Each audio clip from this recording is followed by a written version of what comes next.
আসসালামু আলাইকুম রহমতুল্লাহি ওয়াবারাকাতু। প্রিয় শ্রোতা বন্ধুরা, আশা করছি আল্লাহ তাআলার অশেষ রহমতে আপনারা সবাই ভালো আছেন। প্রিয় বোন আমার, বলো তো, কেউ কি আছে এমন নারী যে পেতে চায় না জান্নাত কিংবা জান্নাতের সুঘ্রাণ? কেন বুঝো না, এই যে পর্দাহীনতা ও উলঙ্গপনা, এটি শয়তানের মাধ্যম। এ মাধ্যম তোমাকে জাহান্নামে নিয়ে যেতে পারে। জানো তো, তোমার এই অটোসাটো পোশাক কত পুরুষকে যৌন কাতর করে তোলে? তুমি একটু ভাবো তো, কেন আল্লাহ তাআলা তোমার সৌন্দর্য ঢেকে রাখার নির্দেশ দিয়েছেন? কেন আল্লাহ তাআলা তোমাকে পর্দায় থাকার নির্দেশ দিয়েছেন? এটা আল্লাহর নির্দেশ। আল্লাহ রাব্বুল আলামিনের নির্দেশের কাছে আত্মসমর্পণ করাই আমাদের কর্তব্য। তোমাকেও দিনের পথ অনুসরণ করতে হবে। আল্লাহর নির্দেশের সামনে করতে হবে পূর্ণ আত্মসমর্পণ। আল্লাহ যা বলেছেন তাই তুমি করবে। একটি হাদিস বলি শোনো। আম্মা জান হযরত আয়েশা রাদিয়াল্লাহু তাআলা আনহার কাছে এক মহিলা এসে জিজ্ঞেস করল, ব্যাপার কি বলুন তো, ঋতুবতী মহিলা ঋতুস্রাব থেকে পাক হওয়ার পর নামাজ কাজা না করে শুধু রোজার কাজা করছে, এ ব্যবধান কেন? আম্মা জান হযরত আয়েশা রাদিয়াল্লাহু তাআলা আনহা তার প্রশ্নে আশ্চর্য বোধ করলেন এবং বললেন, তুমি কি দ্বীন মানো না? মহিলা বলল, অবশ্যই মানি, কিন্তু বিষয়টা জানতে চাই। হযরত আয়েশা রাদিয়াল্লাহু তাআলা আনহা বললেন, আল্লাহর নবীর উপস্থিতিতে এ প্রশ্ন এলে আমাদেরকে নির্দেশ দেয়া হয় রোজা কাজা করতে, নামাজ আদায় না করতে। হাদিসটি মুসলিম শরীফে এসেছে। তোমাকেও দিনের অনুসরণ করতে হবে এভাবেই, বিনা বাক্যে তা মানতে হবে, পরিপূর্ণ আত্মসমর্পণ। আল্লাহ বলেছেন তাই তুমি করবে। কেন বলেছেন এ প্রশ্ন করা যেমন ধৃষ্টতা, তেমনি অবান্তর। বোন আমার, তুমি সুন্দর চাও, সম্মান চাও, মর্যাদা চাও, তাহলে মনে রাখবে আল্লাহর নাফরমানিওয়ালার অন্তরের মাঝে নেই কোনো সৌন্দর্য, নেই কোনো সম্মান মর্যাদা। প্রকৃত সৌন্দর্য পাবে তুমি শুধু আল্লাহর বিধানে, তার নির্দেশ পালনে। সৌন্দর্যের পূর্ণ স্বাদ অবশ্য তুমি দুনিয়ায় পাবে না, তা পাবে জান্নাতে, শুধুই চিরস্থায়ী জান্নাতে। পূর্ণরূপে, পূর্ণ অবয়বে দেখবে তা চোখ ভরে, ভোগ করবে তখন তা মন ভরে। জান্নাতি হুরদের কথা শুনেছ? সেই হুরদের সাথে তোমার কোথায় কোথায় মিল আছে জানো? হুরদের যদিও রাত জেগে ইবাদত বন্দেগী করতে হয় না এবং দিনে কষ্ট করে রোজা রাখতে হয় না, কিন্তু তাদের নেই প্রবৃত্তির তাড়না, নেই যৌবনের উন্মাদনা। এবার জান্নাতি হুরদের সাথে নিজেকে একটু বিশ্লেষণ করো, দেখবে তুমি কত এগিয়ে তাদের চেয়ে। কত রাত কেটেছে তোমার মহান রাব্বুল আলামিনের ইবাদত বন্দেগীতে। তিনি শুনেছেন তোমার কাতর মিনতি, অশ্রুজল প্রার্থনা। শুধু আল্লাহর ডাকে সাড়া দিয়ে তুমি আল্লাহর সন্তুষ্টির জন্য ত্যাগ করেছ আরাম আয়েশ, বিলাসী জীবনের মায়া, কুপ্রবৃত্তি তোমাকে ডেকেছে বারবার, কত রঙে কত ঢঙে। প্রতিবারে তুমি নিজেকে বাঁচিয়ে রেখেছ রং ঢঙের জীবন থেকে। তাহলে কি বুঝলে তুমি এখানে সাধনায় ত্যাগে জান্নাতে হুরদেরও হার মানিয়েছ? হুরদের তো যৌবনের তাড়না নেই, বাঁচারও প্রশ্ন আসে না। তোমার প্রবৃত্তির তাড়না ছিল, আকর্ষণীয় আবেদন ছিল, তাই লোভনীয় ফাঁদ ছিল। তুমি তা থেকে নিজেকে বাঁচিয়েছ, তাহলে তুমিই শ্রেষ্ঠ, তুমিই সুন্দর। সুবহানাল্লাহ। হে বোন আমার, নিজেকে নিয়ে ভাবো, পরকালের ভয় করো। শেষ বিচারের দিন আল্লাহর সামনে দাঁড়াতে হবে, অক্ষরে অক্ষরে সব কাজের হিসাব দিতে হবে। লুকাতে পারবে না কিছুই, প্রকাশ হবে সব কিছু। হে প্রিয় বোন আমার, সেদিনের কথা মনে করো, যেদিন প্রকাশ হবে তোমার সমস্ত পাপ পুণ্য। তুমি অবাক হয়ে দেখবে কিছুই বাদ পড়েনি তালিকা থেকে, সব লেখা আছে অক্ষরে অক্ষরে। আল্লাহ তাআলা যখন বলবেন হিসাব দিবসে, হে নারী, তোমরা বেপরদা করেছিলে, অশালীন পোশাক পরে ঘুরে বেড়াতে, বেগানা পুরুষকে দেখানোর জন্য করতে সাজসজ্জা, তাদের দৃষ্টি আকর্ষণ করতে। তোমার কারণে জমিনে বেহায়াপনার প্রসার ঘটেছে। ও হে নারী, তোমার মতো নারীদের দিয়েই আজ ভরা হবে জাহান্নাম। তোমরা স্বামীর অবাধ্য ছিলে, অথচ আমার রাসূল সাল্লাল্লাহু আলাইহি সাল্লাম কি তোমাদেরকে খবর দেয়নি পর্দা সম্পর্কে, স্বামীর হক সম্পর্কে? তোমাদের প্রত্যেকের প্রয়োজন ছিল আমার হুকুম মেনে পর্দা করা। তোমাদের জন্য আবশ্যক করেছিলাম পর্দা, অথচ তুমি তা মানোনি। আমার হুকুম লঙ্ঘন করে এখানে এসেছ। আজ বুঝবে আমার নাফরমানির শাস্তি কত ভয়ঙ্কর। হে পরকালের যাত্রীরা, হে আমার বোন, জান্নাত তোমার প্রতীক্ষায়। যদি তুমি আল্লাহর হুকুমের গোলামি কবুল করে নাও, মনে রাখবে বোন, আমি চাই তুমি হয়ে উঠো গুণবতী, পুণ্যবতী। আল্লাহ ও আল্লাহ রাসূল সাল্লাল্লাহু আলাইহি ওয়াসাল্লামের ভালোবাসা হোক তোমার পেশা ও নেশা। তোমার অন্তরে সজীব হয়ে উঠুক আল্লাহ রাব্বুল আলামিনের সন্তুষ্টিতে। তোমরা যদি পারতে নিজের অন্তরে আল্লাহ ও তার রাসূল সাল্লাল্লাহু আলাইহি ওয়াসাল্লামের মহাব্বতকে প্রাধান্য দিতে, তোমাদের মাঝে যদি পুণ্য কাজের প্রতিযোগিতা প্রাধান্য পেত। মুমিন নারীরা সব পুণ্য কাজে প্রতিযোগিতা করে, প্রতিটি ক্ষেত্রেই তাদের অবদান। বলা তো যায় না কোন কাজ তোমাদেরকে পৌঁছে দেবে জান্নাতের দ্বারগোড়ায়। তাই আল্লাহ তাআলার নাফরমানি আর অসন্তোষ থেকে নিজেকে বাঁচিয়ে প্রকৃত সৌন্দর্যের পথে হাঁটো। আল্লাহর নাফরমানি আর অসন্তোষের মাঝে কোনো সৌন্দর্য নেই। আল্লাহ তাআলার হুকুম পালনেই তুমি পাবে প্রকৃত সৌন্দর্য। সুবহানাল্লাহ।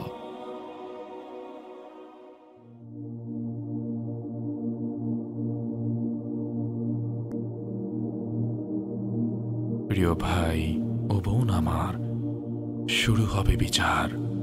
জিন ও মানুষের দাঁড়াতে হবে জিন আর মানুষকে মহান রব্বুল আলামিনের সামনে। তোমাকে ডাকা হবে নাম ধরে। মুসনাদে আহমেদ ও আবু দাউদ শরীফে হযরত আবু দারদা রাদিয়াল্লাহু তাআলা আনহু রাসূলুল্লাহ সাল্লাল্লাহু আলাইহি ওয়াসাল্লামের একটি হাদিস বর্ণনা করেন। রাসূলুল্লাহ সাল্লাল্লাহু আলাইহি ওয়াসাল্লাম বলেছেন, কিয়ামতের দিন তোমাদের নাম ধরে ডাকা হবে, সাথে বাবার নামও। কাজেই তোমরা ভালো নাম রাখবে। হযরত আসমা রাদিয়াল্লাহু তাআলা আনহা বলেন, আমি রাসূলুল্লাহ সাল্লাল্লাহু আলাইহি ওয়াসাল্লামের পবিত্র জবানে শুনেছি, কিয়ামতের দিন সবাইকে এক জায়গায় জড়ো করা হবে। তখন ফেরেশতারা যে কোনো আওয়াজ দিলে সবাই শুনতে পাবে। তখন একজন ফেরেশতা ঘোষণা করবেন, সেসব মানুষেরা কোথায় যারা সুখে দুঃখে আল্লাহ তাআলার গুণগান গাইত। এ ঘোষণার পর একজন দুজন করে বড় একটা দল দাঁড়িয়ে যাবে, তারা বিনা হিসাবে জান্নাতে চলে যাবে। তারপর ঘোষক আবার বলবেন, সেসব লোকেরা কোথায় যারা রাতের আরাম ত্যাগ করে আল্লাহ তাআলার ইবাদত করত। ঘোষণা শুনে দাঁড়াবে আরেকটি দল, তারাও বিনা হিসাবে জান্নাতে চলে যাবে। এরপর ঘোষক ফেরেশতা ঘোষণা করবেন, কোথায় সেই লোকগুলো যাদেরকে দুনিয়ার শত ব্যস্ততার মাঝেও আল্লাহ থেকে উদাসীন করতে পারত না। এবারও একদল লোক দাঁড়াবে, তারা বিনা হিসাবে চলে যাবে জান্নাতে। তারপরে জাহান্নাম থেকে বের হয়ে আসবে একটা লম্বা গর্দান। সে খুঁজবে অপরাধী। তিন ধরনের মানুষকে সে খুঁজবে, যারা দুনিয়াতে অহংকার করে বেড়াতো, দম্ভ নিয়ে চলত, মানুষকে কষ্ট দিত। তাদেরকে খুঁজে খুঁজে জাহান্নামে নিক্ষেপ করা হবে। আবার আসবে, এবার সে গর্দান তাদেরকে ধরবে, যারা আল্লাহ ও তার রাসূল সাল্লাল্লাহু আলাইহি ওয়াসাল্লামকে কষ্ট দিত। এদেরকে একটা একটা করে ধরবে, তারপর জাহান্নামে নিক্ষেপ করবে। তারপর আবার আসবে তাদেরকে ধরতে, যারা প্রাণীর ছবি আঁকত, ধরবে তাদের, ফেলে দেবে জাহান্নামে। তারপর শুরু হবে হিসাব নিকাশ। ফকিহ আবুল লাইস সামারকান্দি রাহমাতুল্লাহি আলাইহি এর বিখ্যাত গ্রন্থ তামবিহুল গাফিলিন কিতাবে লিখেন, নামাজ কিয়ামতের দিন প্রচণ্ড উত্তাপের মাঝে শান্তিদায়ক ছায়া হবে। জাহান্নামের আগুনের বিরুদ্ধে রুখে দাঁড়াবে দেয়াল হয়ে, ভারী করে দেবে নেক আমলের পাল্লা, আর চোখের পলকে পার করে দেবে পুলসিরাত। আরেক হাদিসে বলা হয়েছে, রাসূল সাল্লাল্লাহু আলাইহি ওয়াসাল্লাম বলেছেন, কিয়ামতের দিন হাসরের মাঠে আমার উম্মতের হাত পা আর মুখ জ্যোতিতে চমকাতে থাকবে। কারণ হচ্ছে অজু। আর এই চিহ্ন দেখেই আমি উম্মতকে আলাদাভাবে চিনতে পারবো অন্য নবীর উম্মতদের থেকে। সেদিন নামাজিদের কোনো ভয় থাকবে না, আর বেনামাজিদের দিকে আল্লাহ পাক রব্বুল আলামিন ফিরেও তাকাবেন না। রাসূল সাল্লাল্লাহু আলাইহি ওয়াসাল্লাম তাদেরকে সুসংবাদ দিয়েছেন, যারা রাতের আঁধারে মসজিদে গমন করে দুনিয়ার অন্ধকারকে যারা পরোয়া না করে মসজিদে যাচ্ছেন, তার সুফল তারা বুঝতে পারবেন হাসরের মাঠে। হাসরের মাঠের সেই বিভীষিকাময় দৃশ্য দেখে বুঝতে পারবে কত কাজে লেগেছে আজকে সেই অন্ধকারে মসজিদে যাওয়াটা। তারা দেখতে পাবেন সূর্যের চেয়েও আলো ঝলমলে একটি নূর তার সাথে চলছে। কিয়ামতের দিন আল্লাহ তাআলা বলবেন, আমার পড়শিটা কোথায়? এ কথা শুনে অবাক হবে ফেরেশতাগণ। তারা বলবে, হে আল্লাহ, আপনার পড়শি আবার কারা? তখন আল্লাহ তাআলা বলবেন, যারা মসজিদ আবাদ রাখত তারাই আমার প্রতিবেশী।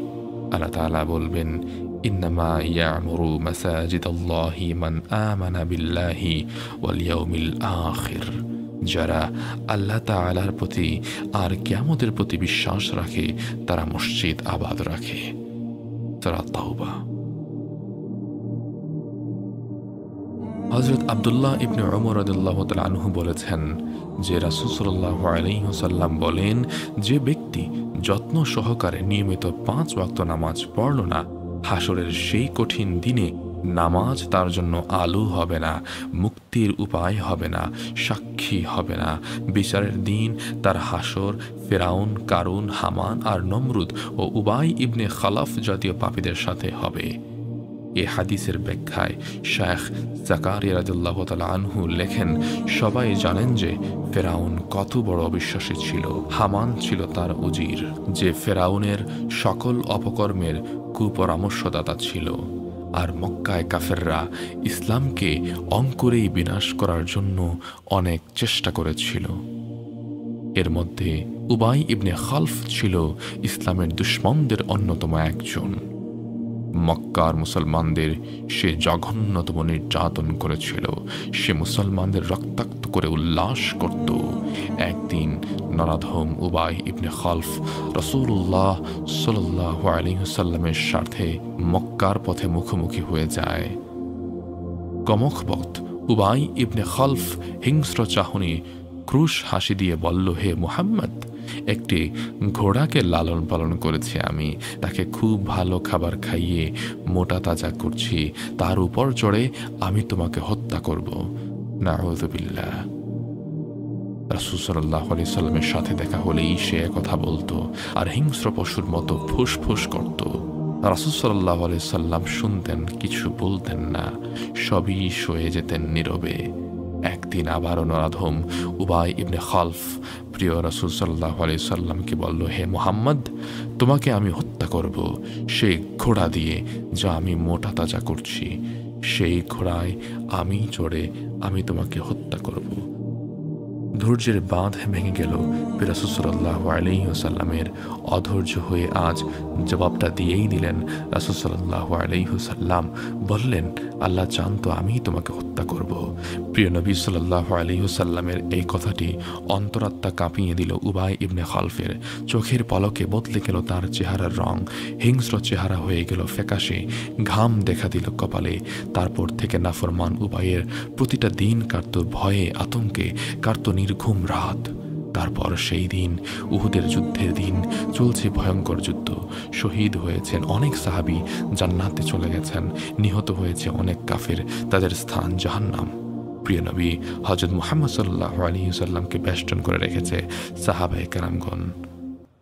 সহসা দেখা গেল অভিশপ্ত জাহান্নামী উবাই ইবনে খালফকে সেই মোটা তাজা ঘোড়ায় চড়ে আসছে, খোলা তরবারি হাতে খুঁজছে রাসূল সাল্লাল্লাহু আলাইহি ওয়াসাল্লামকে। হত্যার নেশায় কাছাকাছি এসে পড়েছে। রাসূল সাল্লাল্লাহু আলাইহি ওয়াসাল্লামের নিরাপত্তায় নিয়োজিত সাহাবায়ে কেরামগণ তাকে হত্যা করতে চাইলেন। রাসূল সাল্লাল্লাহু আলাইহি ওয়াসাল্লাম বললেন, না, ওকে আমার কাছে আসতে দাও। নরাধম উবাই আরও কাছে এলো। রাসূল সাল্লাল্লাহু আলাইহি ওয়াসাল্লাম চোখের পলকে এক সাহাবীর হাত থেকে বর্শা নিয়ে তার দিকে ছুঁড়ে মারলেন। বর্শাটি বাতাসে কেটে হালকাভাবে উবাইয়ের ঘাড় একটু আঁচড় করে চলে গেল। ছিঁড়ে গেল তার ঘাড়ের একটু গোশত। এতেই জমিনে পড়ে গেল উবাই। ঘোড়া তাকে ফেলেই ছুটে পালালো। সে দৌড়ে অনেক কষ্টে ঘোড়ার পিঠে আবার উঠতে পারল, কিন্তু কিছু দূর যাওয়ার পর আবার জমিনে পড়ে গেল। আসলে ঘোড়াও ভয় পেয়ে এত দ্রুত ছুটে চলল যে আরোহী ফেলেই সে পালিয়ে গেল। ভীত সম্ভ্রস্ত নরাধম উবাই ইবনে খালফ আহত অবস্থায় পৌঁছল নিজ দলের কাছে। হাঁপাচ্ছে সে, চেঁচাচ্ছে সে, আর বলছে, আমাকে মেরে ফেললো। আমি লাত মানাতের কসম করে বলছি, মোহাম্মদ আমাকে খুন করে ফেললো।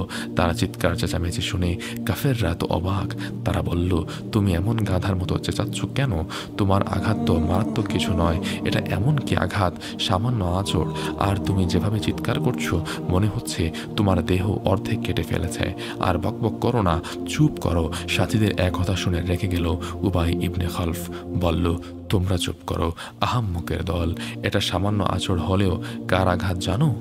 জানো না, এ হচ্ছে মোহাম্মদের দেয়া আঘাত। তিনি মক্কায় থাকতেই বলেছিলেন খুন করবেন। আমি কসম করে বলেছি, তিনি যদি আমার দিকে থুতুও নিক্ষেপ করতেন তাতেই আমি মরে যেতাম। তখনও আবু সুফিয়ান মুসলিম হয়নি, তিনি মক্কার কাফেরদের নেতা। উবাইয়ের এই অবস্থা দেখে বলল, কি লজ্জার কথা, ছোটখাটো একটা আঘাতে এমন চেঁচাচ্ছ, কি এমন কষ্ট হচ্ছে তোমার? ফ্যাকাশে চেহারায় ভীত কণ্ঠে উবাই বলল, আবু সুফিয়ান, তুমি জানো না এটা কার দেয়া আঘাত? লাত আর উজ্জার কসম করে বলছি, আর তীব্র ব্যথা হচ্ছে। তা যদি জাজিরাতুল আরবকে ভোগ করে দেই তাহলে সবাই মারা যাবে।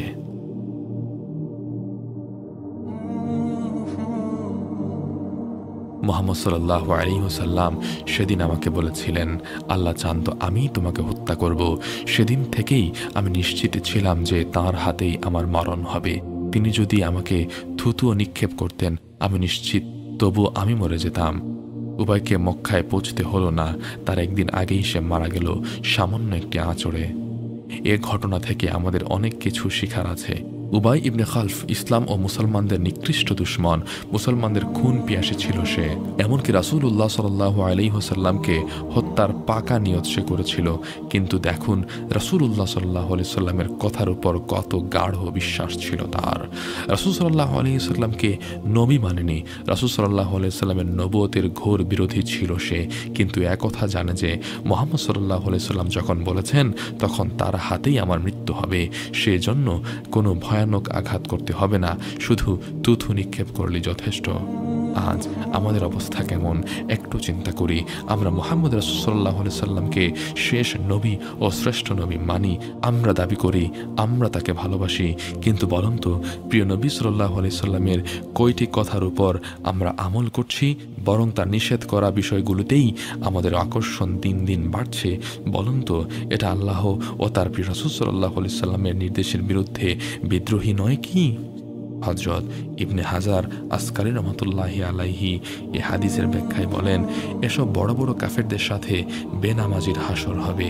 এজন্য হবে যে এসব অবাধ্যরা যে কারণে আল্লাহ তাআলার উপর বিশ্বাস না এনে আল্লাহর ইবাদত করতে অপরাগ ছিল, ঠিক সেই একই কারণে লোকজন নামাজ ছেড়ে দেয়।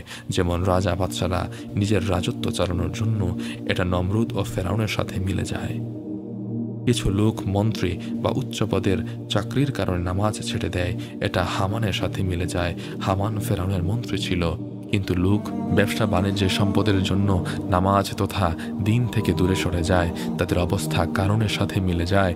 কিছু লোক নেতৃত্ব ও সর্দারি রক্ষা করতে গিয়ে দিন ধর্ম তথা নামাজও ছেড়ে দেয়, তাদের সাথে উবাই বিন খালফের অবস্থায় মিলে যায়।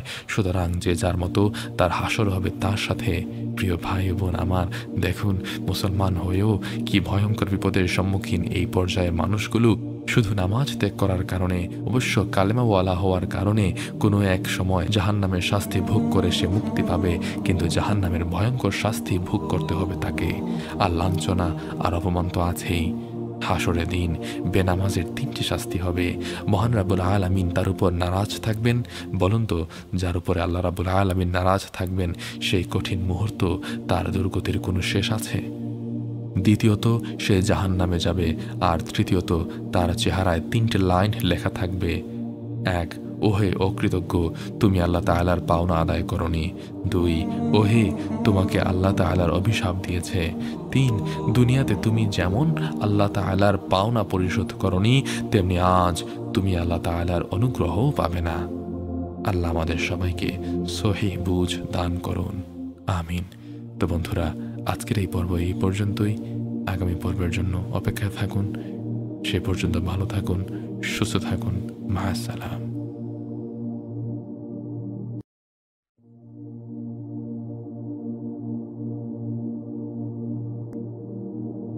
আসসালামু আলাইকুম ওয়া রাহমাতুল্লাহি ওয়া বারাকাতুহু। প্রিয় শ্রোতা বন্ধুরা, আশা করছি আল্লাহ তাআলার অশেষ রহমতে আপনারা সবাই ভালো আছেন। কিয়ামতের দিন দাঁড়াতে হবে সব মানুষ আর জিন জাতিকে মহান রবের সামনে হিসাবের জন্য। ডাকা হবে নাম ধরে, সাথে বাবার নাম। আসামির কাঠ গড়ায় আমরা, আর বিচারক স্বয়ং আল্লাহ তাআলা। তারপর জিজ্ঞেস করা হবে, কি আমি তোমাদের সুস্থ শরীর আর ঠান্ডা পানি দেইনি? তারপর আল্লাহ তাআলা বলবেন, আমার নিয়ামতগুলোর কিরূপ ব্যবহার করেছ তোমরা? আল্লাহ তাআলা বলবেন, থুম্মা লাতুসআলুন্না ইয়াউমাইযিন আনিন নাঈম। তারপর অবশ্যই সেদিন তোমাদেরকে জিজ্ঞেস করা হবে নিয়ামত সম্পর্কে। সূরা তাকাসুর। বড় দামি তিনি, যিনি প্রতি নিঃশ্বাসে আল্লাহ তাআলার নিয়ামতের শুকরিয়া আদায় করেছেন। তিনি বড়ই ভাগ্যবান। বড় দুর্ভাগা সে যে ভুলে থাকে মহান প্রভুকে, কৃতজ্ঞতা আদায় করে না পরম প্রভুর অসংখ্য নিয়ামতের। কোরআনে কারিমে আল্লাহ তাআলা বলেছেন, আর আল্লাহ তাআলার দানগুলো তোমরা গুনতে শুরু করো, হিসেব করে তা শেষ করতে পারবে না। নিশ্চয় মানুষ বড় জালিম ও কৃতজ্ঞ। সূরা ইব্রাহিম। আল্লাহ তাআলা আমাদের জন্য অসংখ্য নিয়ামত রাজি দান করেছেন, যার কোনো সীমা পরিসীমা নেই, শেষ নেই। দেখার, কথা বলার, কানে শোনার, হাত দিয়ে ধরার, পা দিয়ে চলার, খাওয়ার, সব নিয়ামত। পূর্ণাঙ্গ দেহটাই নিয়ামত। এর কৃতজ্ঞতা জানিয়ে আমরা শেষ করতে পারবো না। কিন্তু অকৃতজ্ঞ অবুঝ মানুষ সে কথা মনে করেনি দুনিয়ার জীবনে। আজ হাসরের মাঠে শেষ বিচারের দিনে জিজ্ঞেস করা হবে সেসব নিয়ামত সম্পর্কে। হযরত আব্দুল্লাহ ইবনে মাসউদ রাদিয়াল্লাহু তাআলা আনহু বলেন, রাসূলুল্লাহ সাল্লাল্লাহু আলাইহি ওয়াসাল্লাম বলেছেন, হাসরের দিনে মানুষ যতক্ষণ পর্যন্ত 5টি প্রশ্নের জবাব দিতে না পারবে, ততক্ষণ সে হিসেবের জায়গা থেকে এক পাও নড়তে পারবে না। মানুষ, তোমার জীবন কি কাজে খরচ করেছ? তোমার যৌবন কিভাবে অতিবাহিত করেছ? তোমরা ধন সম্পদ কিভাবে অর্জন করেছ? যা অর্জন করেছিলে তা কিভাবে খরচ করেছ? জীবনে যা জেনেছিলে তার উপর কতটুকু আমল করেছ? এসব প্রশ্নের জবাব যদি দিতে না পারে, তাহলে অবস্থা বড় ভয়াবহ হবে। সেখানে মিথ্যা বলার কোনো সুযোগ নেই, কারণ সবকিছু পুঙ্খানুপুঙ্খভাবে লিপিবদ্ধ আছে। কোনো কিছুই বাদ থাকবে না। ছোট বড় সব কাজ আমলনামায় লেখা আছে। রাসূলুল্লাহ সাল্লাল্লাহু আলাইহি ওয়াসাল্লাম বলেছেন, কিয়ামতের দিন প্রত্যেক মানুষের নামে 3টি বই খোলা থাকবে। এই হাদিসটি বর্ণনা করেছেন হযরত আনাস রাদিয়াল্লাহু তাআলা আনহু। প্রথম বইটিতে নেক কাজের হিসাব লেখা থাকবে, দ্বিতীয় বইটিতে গুনাহের হিসাব লেখা থাকবে, তৃতীয় বইটিতে লেখা থাকবে বান্দাকে কি কি নিয়ামত দেয়া হয়েছিল। তখন আল্লাহ তাআলা সেসব নিয়ামতগুলোর মাঝ থেকে সবচেয়ে ছোটটিকে বলবেন, যাও, বান্দার নেক আমল থেকে তোমার নাম নিয়ে যাও। তখন বান্দার গোটা আমলের বিনিময়েও সে নিয়ামতের দাম শোধ করতে পারবে না। বান্দা তখন অসহায় অবস্থায় আল্লাহ তাআলার করুণ প্রার্থনা করবে, মাথা নত করে দাঁড়িয়ে থাকবে বিনয়ের সাথে। বান্দার বিনয় দেখে রহমান ও রাহিম বলবেন, হে আমার বান্দা, আমি তোমার নেকিগুলোকে বিরাট আর বিশাল করে দিলাম, যাও, তোমার গুনাহগুলোর ক্ষমা করে দিলাম। আরেক হাদিসে বলা হয়েছে, মহান রব্বুল আলামিন প্রশ্ন করবেন, বান্দা, আমি তো তোমাকে অনেক কিছু দিয়েছিলাম, তার বদলায় তুমি আমার জন্য কি করেছ? কি নিয়ে এসেছো আমার সামনে? বান্দা বলবে, হে আমার রব, হে জগতের প্রতিপালক, দুনিয়াতে আমি প্রচুর ধন সম্পদ জমা করেছিলাম। দিনে দিনে তা অনেক বৃদ্ধি পেয়েছিল। সেই সম্পদগুলো আমি মরণের সময়ও দুনিয়াতে রেখে এসেছিলাম। যদি তুমি আমাকে আবার দুনিয়াতে যাবার সুযোগ দাও, এবার আমি সেগুলো তোমার রাস্তায় দান করব। তখন আল্লাহ তাআলা বলবেন, দুনিয়ার জীবনে ফিরে যাওয়ার কোনো সুযোগই নেই। তারপর সে আবার একই আর্জি পেশ করবে, একই জবাব পাবে। তারপর সে যেহেতু দুনিয়াতে থাকতে পরকালীন জীবনের জন্য কোনো নেক আমল পাঠায় নেই, তাই তাকে নিক্ষেপ করা হবে জাহান্নামে। সেদিন মানুষ দেখবে তার প্রতিটা মুহূর্তের কর্মকাণ্ড আল্লাহ তাআলার কাছে নোট করা আছে। দুনিয়ার শুরু থেকে শেষ পর্যন্ত যত মানুষ এসেছিল দুনিয়াতে, সবাই আলাদা আলাদাভাবে এক একজন করে ব্যক্তিগতভাবে আল্লাহর সামনে হাজির হবে। কেউ লুকাতে পারবে না। পালাবে কিভাবে? সর্বত্রই আল্লাহ তাআলার দৃষ্টি ছোঁয়ার বেষ্টিত। সেদিন হাসরের দিন, বিচারের দিন, হিসাব নিকাশের দিন, পাপ পুণ্যের প্রতিদানের দিন, পুণ্যবানদের পুরস্কার পাওয়ার দিন, গুনাহগারের চিরলাঞ্ছিত হবার দিন। কেউ সফল হবে, কেউ হবে ব্যর্থ। কারো চেহারা হবে উজ্জ্বল আলোকিত, কারো চেহারা হবে কুৎসিত ফ্যাকাশে। সেদিন পুণ্যবান বান্দারা হাউজে কাউসারের পাড়ে দাঁড়িয়ে পান করবে অন্তর শীতল করা পানি। আমার অবাধ্যরা জাহান্নামের দরজায় দাঁড়িয়ে প্রচণ্ড পিপাসায় ছটফট করতে থাকবে। হযরত সাঈদ রাদিয়াল্লাহু তাআলা আনহু রাসূলুল্লাহ সাল্লাল্লাহু আলাইহি ওয়াসাল্লাম থেকে বর্ণনা করেন, রাসূলুল্লাহ সাল্লাল্লাহু আলাইহি ওয়াসাল্লাম বলেছেন, হাসরের দিনে দেখা যাবে একদল লোকের পিছনে একটা নিশানা ঝুলে দেওয়া হয়েছে, এজন্য যে এরা ওয়াদা খেলাফ করত। এই হাদিসটি মুসলিম শরীফে এসেছে। মিশকাত শরীফের এক হাদিসে এসেছে, যার ওয়াদা যত বড় তার নিশানাও তত বড় আর উঁচু হবে। তারপর রাসূলুল্লাহ সাল্লাল্লাহু আলাইহি ওয়াসাল্লাম সতর্ক করে বললেন, সাবধান, যে লোক মানুষের বাদশা বা শাসক তার ওয়াদা সবচেয়ে বড়। জালিম বিচারক সম্পর্কে এক হাদিসে এসেছে, অন্যায় অবিচারকারীদেরকে সেদিন এমন এক গর্তে ফেলা হবে যার তলায় পৌঁছতে 40 বছর সময় লাগে। হযরত আবু যর গিফারী রাদিয়াল্লাহু তাআলা আনহু বলেন, রাসূলুল্লাহ সাল্লাল্লাহু আলাইহি ওয়াসাল্লাম বলেছেন, বান্দার জন্য প্রতিদিন একটা করে নতুন আমলনামা তৈরি হয়। যে লোক শুধু গুনাহই করে, তওবা করে না, তার সেদিনের আমলনামা কালো হয়ে থাকবে। আর যে লোক তওবা করে আল্লাহর দিকে ফিরে আসে, আল্লাহ তাআলা তার গুনাহ ক্ষমা করে দেন, তার আমলনামা আলো ঝলমলে করে দেন। ফকিহ আবুল লাইস সমরকান্দি রহমতুল্লাহি আলাইহি লেখেন, দুজন ফেরেশতা থাকেন প্রতিটি লোকের সাথে। তারা রাত দিন সেই লোকের সমস্ত কর্মকাণ্ড লিখে রাখেন। লোকটি যা করে তাও তারা লিখেন।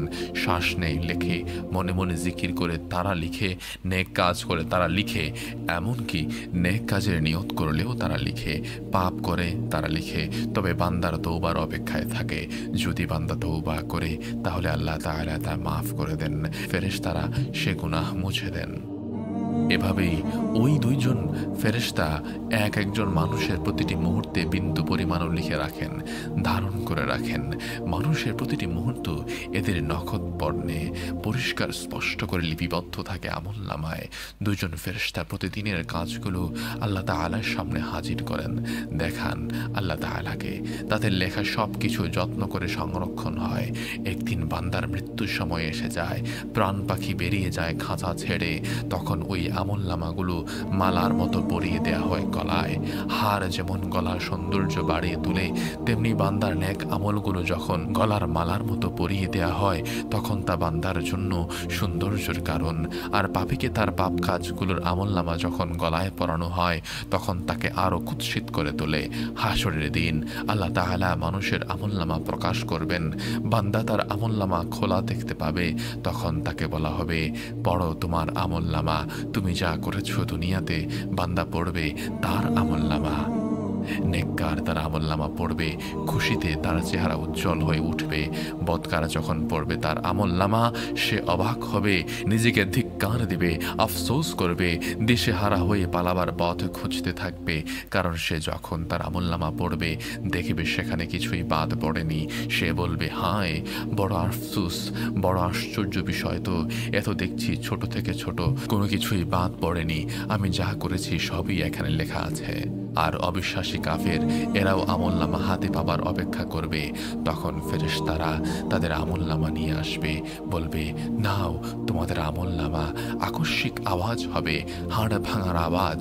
এ ঘটনায় অবিশ্বাসীরা অবাক হয়ে পড়বে, কারণ তারা দেখিবে তাদের হাত বুকের পাঁজর ভেদ করে পিঠ দিয়ে বেরিয়ে গেছে। সেইভাবে তারা তাদের আমলনামা হাতে পাবে।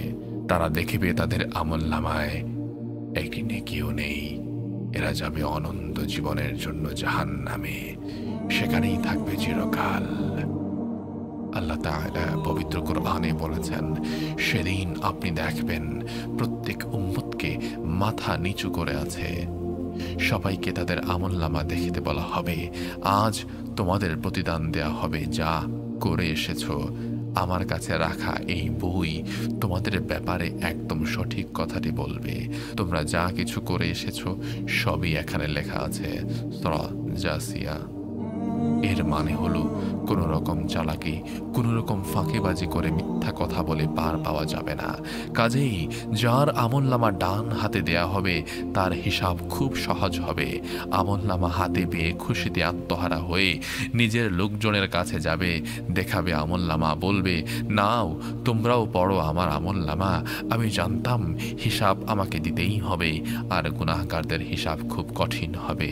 যে মানুষ দুনিয়ার জীবনকে আসল মনে করেছিল, দুনিয়া চাওয়া পাওয়া, ধন সম্পদ, ভোগ বিলাস অর্জন করাকে জীবনের উদ্দেশ্য করে নিয়েছিল, গুরুত্ব দেয়নি পরকালীন জীবনকে, মৃত্যুর পরের জীবনের ব্যাপারে ছিল বেখেয়াল উদাস, তার এসব কাজ আল্লাহ তাআলা দেখেছেন। অপেক্ষায় ছিলেন সে ফিরে কিনা, কিন্তু সে ফিরেনি, তওবাও করেনি। সে শুনেনি নবী রাসূলদের কথা, শুনেনি আলেমদের কথা, তুচ্ছ তাচ্ছিল্য করে দূরে ঠেলে দিয়েছে।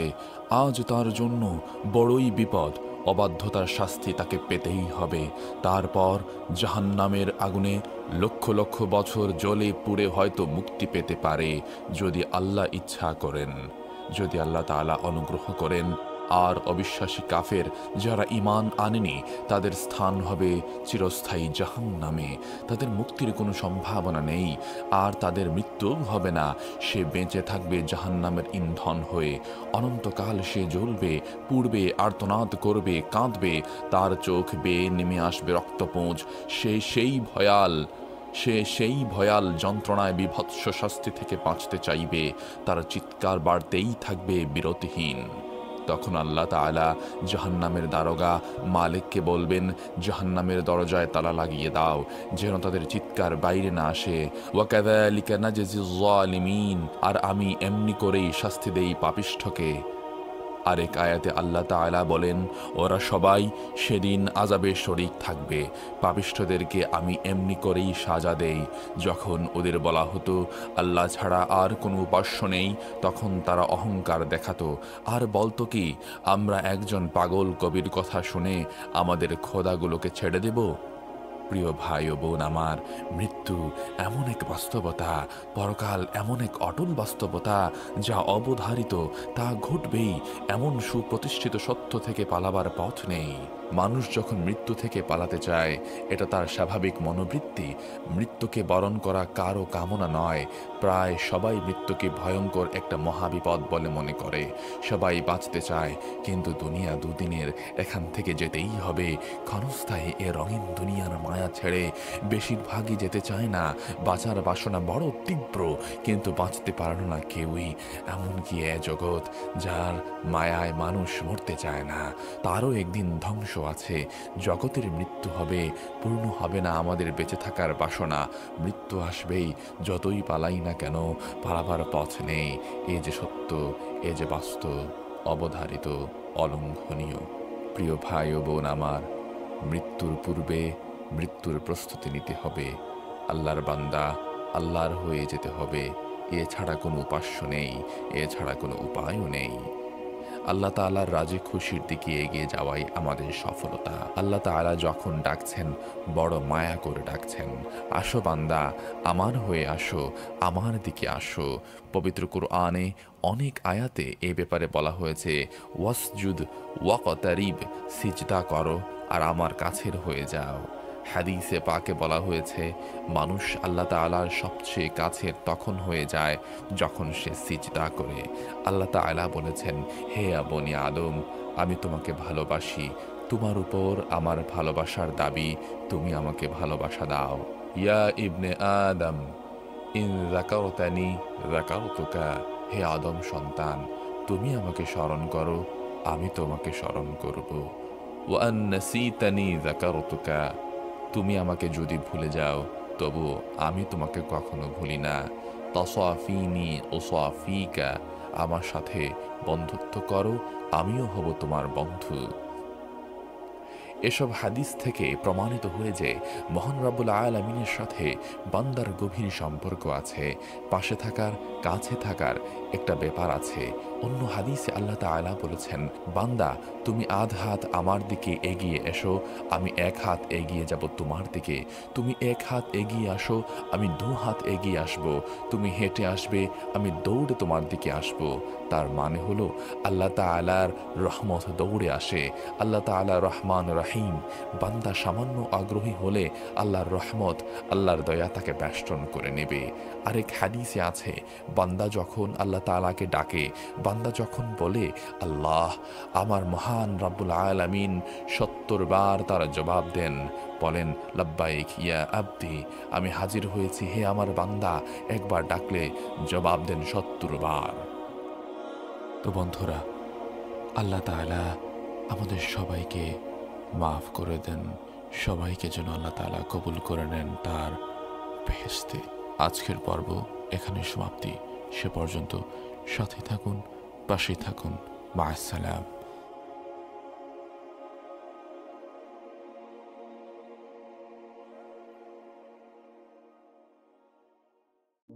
আসসালামু আলাইকুম ওয়া রাহমাতুল্লাহি ওয়া বারাকাতুহু।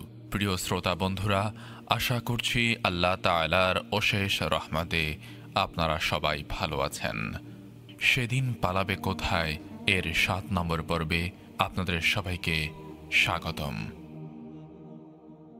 এক মূর্তি পূজক ছিল, মূর্তি পূজা করত। ৭০ বছর যাবৎ সে পাথরের তৈরি মূর্তিকে ক্ষুধা মনে করে পূজা করছে। আল্লাহ তাআলা সম্পর্কে কিছুই সে জানত না। সে সনম সনম বলে ৭০ বছর কাটিয়ে দিয়েছে। ৭০ বছর পর একদিন হঠাৎ তার জবান দিয়ে একটি শব্দ বের হলো, সামাদ। এটি আল্লাহ তাআলার সিফাতি নাম। সাথে সাথে গায়েব থেকে আওয়াজ আসলো, লাব্বাইক ইয়া আবদি, আমি হাজির বান্দা। ফেরেশতাগণ বিস্মিত।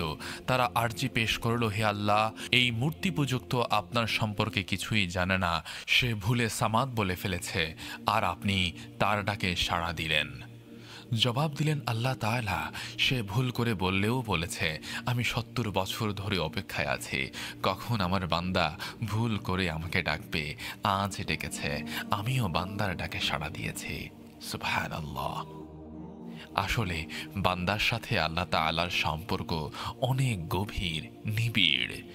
তিনি তাঁর সব সৃষ্টির সব কর্মকাণ্ড দেখছেন নিবিড়ভাবে। আল্লাহ তাআলা আছেন মানুষের ঘাড়ের রগের চেয়েও নিকটে। এই নৈকট্য কাছে থাকা চোখে দেখা যায় না, বরং ঈমানে দুদর্শিতায় তা অনুভব করা যায়। তো যে কথা বলছিলাম, বান্দা একবার ডাকলে আল্লাহ তাআলা ৭০ বার জবাব দেন। বান্দাকে ভালোবাসেন বলেই জবাব দেন। অপেক্ষায় থাকেন কখন বান্দা আল্লাহ তাআলার দিকে রুজু করবে, অপরাধের জন্য অনুতপ্ত হয়ে ক্ষমা চাইবে, বান্দা আল্লাহর হয়ে যাবে। আল্লাহ তাআলা চান বান্দা সব কিছু ছেড়ে আল্লাহ তাআলার সাথে সম্পর্ক গড়ুক, প্রেমের, ভালোবাসার, আনুগত্যের সম্পর্ক। আল্লাহ ছাড়া সব কিছু অন্তর থেকে বের করে দাও। বান্দার অন্তর জুড়ে শুধু থাকবে আল্লাহ পাকের প্রেম, আল্লাহ পাকের ভালোবাসা, আল্লাহ পাকের আনুগত্য। বান্দা যখন নামাজে দাঁড়ায় আর মগ্ন হয়ে আল্লাহ তাআলার প্রতি পূর্ণ মনোযোগের সময় হঠাৎ কোথায় যেন হারিয়ে যায় মন, কিসের চিন্তায় মানুষ কোথায় হারিয়ে যায়, নামাজে একাগ্রতা হারিয়ে অন্যমনস্ক, তখন আল্লাহ তাআলা আওয়াজ দেন, হে আদম সন্তান, তুমি আমার দিক থেকে মন ফেরালে কেন? তুমি কি আমার থেকে উত্তম কিছু পেয়েছো?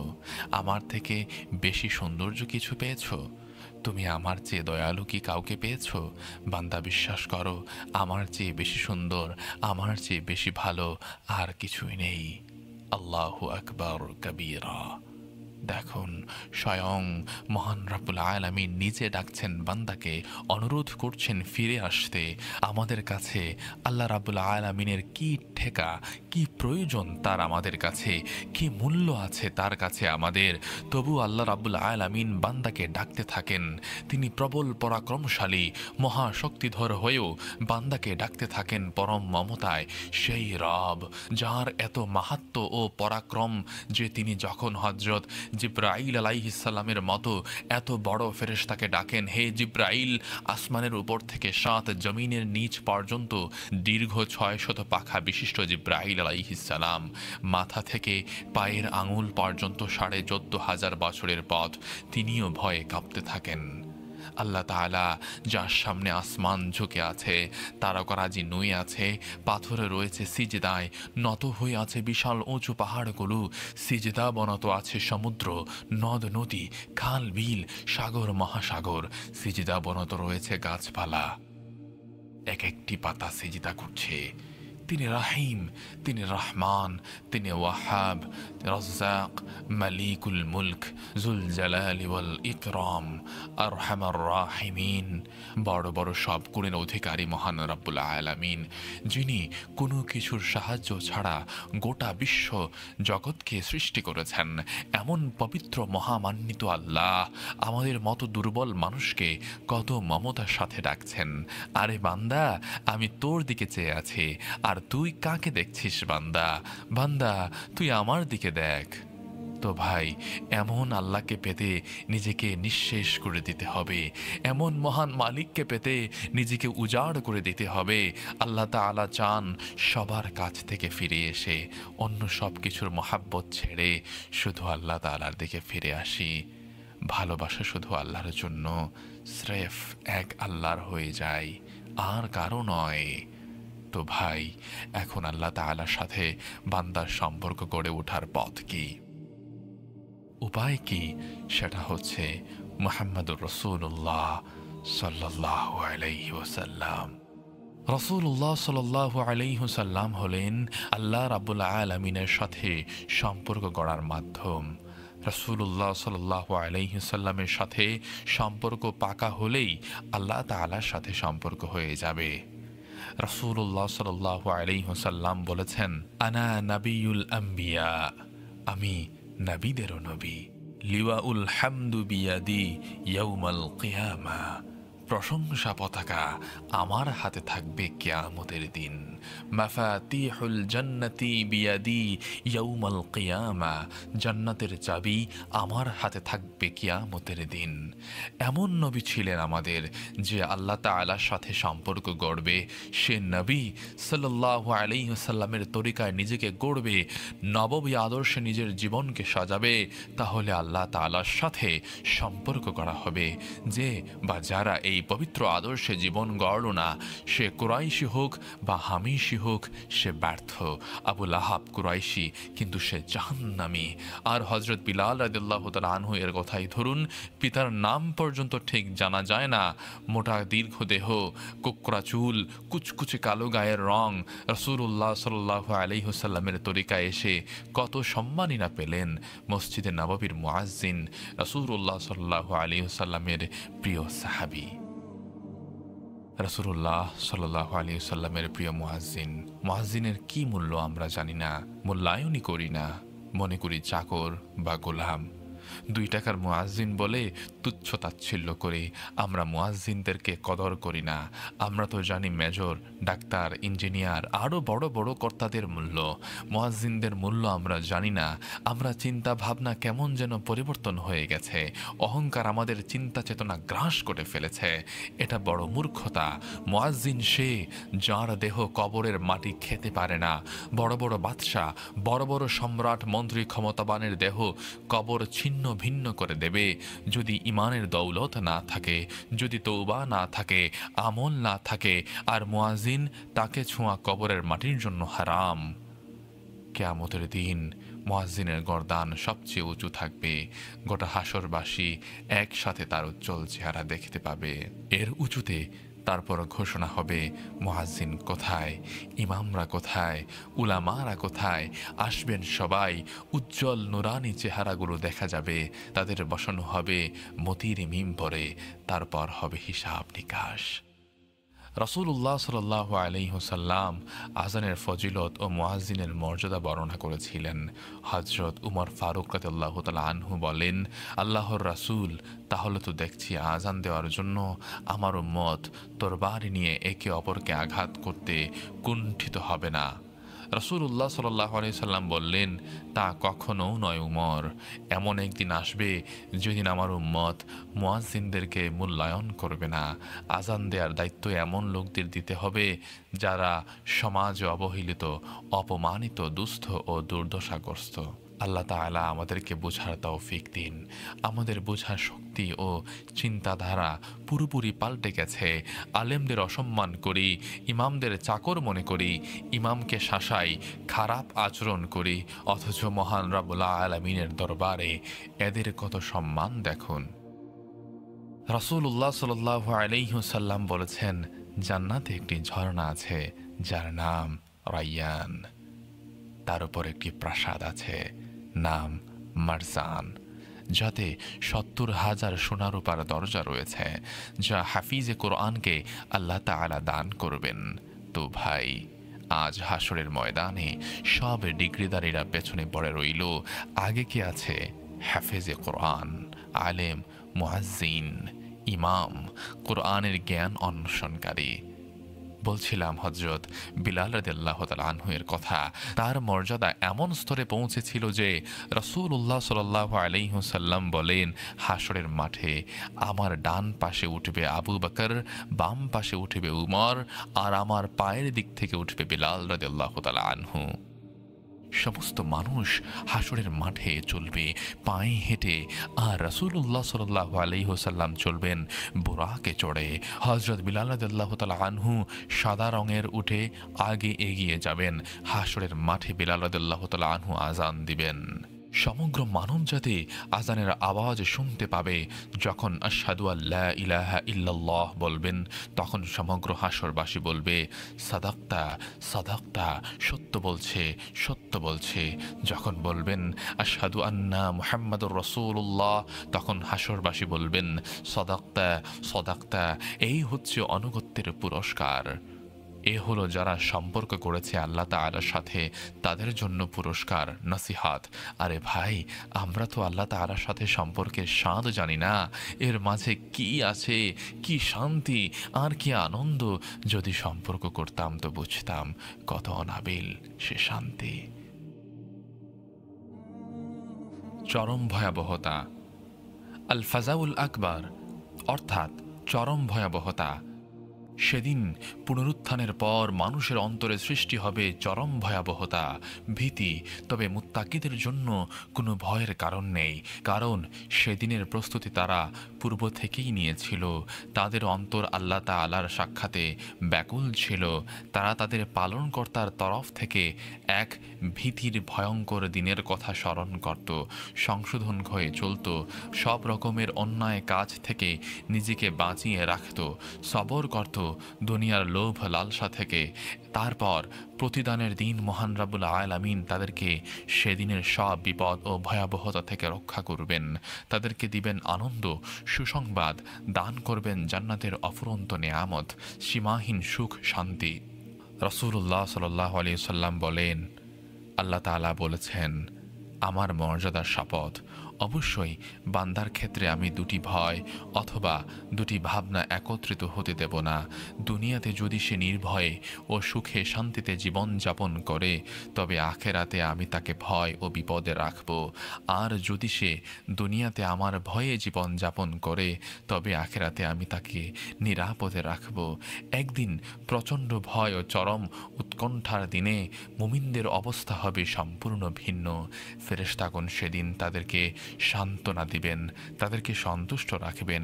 মহাত্রাস কেয়ামতের বিভীষিকাময় তাদের বিচলিত করবে না। ফেরেশতাগণ অভ্যর্থনা জানাবে তাদের। ফেরেশতাগণ বলবেন, তোমাদের সাথে যে দিনের ওয়াদা করা হয়েছিল আজ সেদিন। সেদিনের অবস্থার বিবরণ রাসূলুল্লাহ সাল্লাল্লাহু আলাইহি ওয়াসাল্লাম এভাবে দিয়েছেন, কিয়ামতের দিন সূর্যকে মানুষের নিকটবর্তী করা হবে। প্রচণ্ড গরমে মানুষ ঘর্মাক্ত হয়ে নিজ নিজ আমল অনুযায়ী ঘামের মধ্যে অবস্থান করবে। কারো ঘাম জমাট হয়ে পায়ের গোছা পর্যন্ত চলে আসবে, কারো হাঁটু পর্যন্ত, কারো গলা পর্যন্ত। কেউ কেউ ঘামের মধ্যে সাঁতার কাটতে থাকবে। নিজ নিজ আমল অনুযায়ী প্রত্যেককে হাসর করা হবে। মুমিনদের জন্য তা হবে সীমাহীন, আর কাফেরদের জন্য চরম অসহনীয় হবে। পিপাসার্ত অবস্থায় তাদেরকে জাহান্নামের দিকে নেওয়া হবে। যখন তাদেরকে জাহান্নামের দিকে হাঁকিয়ে দেয়া হবে, হাদিসে পাকে বলা হচ্ছে, রাসূলুল্লাহ সাল্লাল্লাহু আলাইহি ওয়াসাল্লাম বলেছেন, এরপর তাদেরকে বলা হবে, তোমরা কি চাও? তারা বলবে, হে প্রতিপালক, আমরা পিপাসার্ত, আমাদের পানি দিন। এরপর ইঙ্গিত করা হবে যে তোমাদের জন্য আজ পানি পানের অনুমতি নেই। তারপর তাদেরকে জাহান্নামের দিকে নিয়ে যাওয়া হবে, একত্রিত করা হবে। মরীচিকা সদৃশ্য আগুনকে তারা পানি মনে করে দলে দলে জাহান্নামে নিক্ষিপ্ত হবে। হাদিসটি সহিহ মুসলিম শরীফে এসেছে। কিয়ামতের দিন সেই মহাত্রাস আর প্রচণ্ড ভীতিকর পরিস্থিতির মধ্যে মানুষ আশ্রয়স্থল খুঁজবে, পরিস্থিতি হালকা ও সহজ হওয়ার উপায় তালাশ করবে। রাসূলুল্লাহ সাল্লাল্লাহু আলাইহি ওয়াসাল্লাম জান্নাত লাভের পাশাপাশি হাসরের ময়দানের পরিস্থিতি ও ভয়াবহতা লাঘবের জন্য আমলও বলে দিয়েছেন। সেই আমলসমূহ কয়েক ধরনের। কোরআন ও হাদিসের বর্ণনা অনুযায়ী অনেক আমল আল্লাহ তাআলার সামনে বান্দারা জবাবদিহিতা সহজ করে দেবে। আবার মুমিনগণ হবেন কয়েক স্তরের। তার মধ্যে যাদেরকে আল্লাহ তাআলা সেই ভয়াবহ দিনে অতি উত্তপ্ত পরিস্থিতিতে আরশের ছায়া আশ্রয় দিবেন, সেদিন মানুষ প্রচণ্ড গরমে ঘর্মাক্ত হয়ে জমাট ঘামের মধ্যে সাঁতার কাটতে থাকবে। 7 ধরনের ব্যক্তিদেরকে আল্লাহ তাআলা আরশের ছায়াতলে আশ্রয় দিবেন। রাসূলুল্লাহ সাল্লাল্লাহু আলাইহি ওয়াসাল্লাম বলেন, যেদিন আল্লাহর আরশের ছায়া ব্যতীত অন্য কোনো ছায়া থাকবে না, সেদিন 7 ধরনের ব্যক্তিকে আল্লাহ তাআলা আরশের নিজ ছায়াতলে আশ্রয় দেবেন। ন্যায়পরায়ণ বাদশা ওই যুবক যে আপন প্রতিপালকের ইবাদতে বেড়ে উঠে, ওই ব্যক্তি যার অন্তর সদা মসজিদের সাথে সম্পৃক্ত থাকে, সেই দুজন যারা আল্লাহর জন্য পরস্পরকে ভালোবাসে, আল্লাহর ভালোবাসার জন্য পরস্পরকে ভালোবাসে এবং পরস্পর পৃথক হয়। ওই ব্যক্তি যাকে সুন্দরী নারী অপকর্মের জন্য আহ্বান করলে সে বলে দেয়, আমি আল্লাহকে ভয় করি। ওই ব্যক্তি যে অতি গোপনে সৎকা করে, এমনকি তার বাম হাত জানে না ডান হাত কি সৎকা করছে। এবং ওই ব্যক্তি যে নির্জনে আল্লাহকে স্মরণ করে, অশ্রু ঝরায়। সহিহ বুখারী 629। তো বন্ধুরা, আজকের পর্বটি এই পর্যন্তই। ইনশাআল্লাহ পরবর্তী পর্ব নিয়ে আপনাদের মাঝে খুব শীঘ্রই ফিরছি। সে পর্যন্ত ভালো থাকুন, সুস্থ থাকুন। মা সালাম।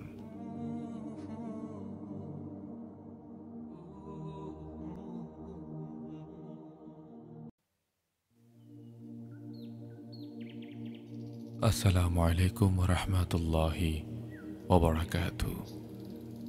প্রিয় শ্রোতা বন্ধুরা, আশা করছি আল্লাহ তাআলার অশেষ রহমতে আপনারা সবাই ভালো আছেন। কিয়ামতের দিন নাফরমানদের অবস্থা। প্রিয় ভাই ও বোন আমার, হাসরের মাঠে নাফরমানদের অবস্থা বড় ভয়াবহ হবে। পবিত্র কুরআনে বলা হয়েছে, আল্লাহ যাকে পথ প্রদর্শন করেন সেই তো সঠিক পথ প্রাপ্ত এবং যাকে পথ ভ্রষ্ট করেন তাদের জন্য আপনি আল্লাহ ছাড়া আর কোনো সাহায্যকারী পাবেন না। আমি কিয়ামতের দিন তাদের সমাবেত করব তাদের মুখে ভর দিয়ে চলা অবস্থায়, অন্ধ অবস্থায়, মূর্খ অবস্থায় এবং বধির অবস্থায়। তাদের আবাসস্থল জাহান্নাম। যখনই নির্বাপিত হওয়ার উপক্রম হবে আমি তখন তাদের জন্য অগ্নি আরো বৃদ্ধি করব। বনী ইসরাঈল। নিজ নিজ আমল অনুযায়ী প্রত্যেকের হাসর হবে। মুমিনদের জন্য তা হবে সহনীয়, আর কাফেরদের জন্য হবে চরম অসহনীয়। কাফেরদের তাদের চেহারায় টেনে হিচড়ে হাসরের ময়দানে উপস্থিত করা হবে। হযরত আনাস রাদিয়াল্লাহু তাআলা আনহু বর্ণনা করেন, এক ব্যক্তি জিজ্ঞেস করল, হে আল্লাহর রাসূল, কাফেরদেরকে উপর করে তাদের চেহারায় টেনে হাসর করানো হবে? রাসূলুল্লাহ সাল্লাল্লাহু আলাইহি ওয়াসাল্লাম বললেন, দুনিয়াতে যে প্রতিপালক তাকে দু পায়ে হাঁটার ক্ষমতা দিয়েছেন তিনি কি তাকে আখিরাতে চেহারা দিয়ে হাঁটার ক্ষমতা দিতে পারেন না? আর একত্ববাদী বিশ্বাসী ও শিরক থেকে মুক্ত থেকে যারা মৃত্যুবরণ করেছে তবে বিভিন্ন অপরাধে জড়িত ছিল, বড় গুনাহ বা ছোট গুনাহ, তাদের ফয়সালা আল্লাহ তাআলার ইচ্ছাধীন। চাইলে তিনি তাদের সাজা দিবেন অথবা মাফ করে দিবেন। হাসরের ময়দানে অপরাধীদের অবস্থা সম্পর্কে অসংখ্য হাদিস বর্ণিত আছে। তাদের অবস্থা হবে বিভিন্ন রকম। হাদিসে পাকে সুসংবাদও এসেছে, আবার দুঃসংবাদও এসেছে। রাসূলুল্লাহ সাল্লাল্লাহু আলাইহি ওয়াসাল্লাম এমন কিছু কাজ থেকে সতর্ক করে গেছেন যার দরুন হাসরের ময়দানে কঠিন পরিস্থিতির সম্মুখীন হতে হবে। যাকাত না দেয়া বা অবহেলা করা। প্রিয় ভাই ও বোন, সেদিন কি অবস্থা হবে? যারা সম্পদ জমা করেছিল সে সম্পদের যাকাত দেয়নি, সেদিন তারা থাকবে মহা বিপদে। কারণ তারা সম্পদে আল্লাহ তাআলার অংশকে আবদ্ধ করে রেখেছিল, বঞ্চিত করেছিল গরিব ও দুঃখী মানুষকে। হাদিসে পাকে এসেছে, রাসূলুল্লাহ সাল্লাল্লাহু আলাইহি ওয়াসাল্লাম বলেছেন, আল্লাহ রাব্বুল আলামিন যাকে সম্পদ দিয়েছিলেন তারপরও সে তার যাকাত আদায় করেনি, কিয়ামতের দিন তার সম্পদকে দুটি ভয়ানক দাঁতযুক্ত সাপের আকৃতিতে তার গলায় পেঁচিয়ে দেয়া হবে। সাপ বলবে, আমি তোমার সেই সম্পদ, তোমার যত্ন ভাণ্ডার। হাদিসটি বুখারী শরীফে এসেছে।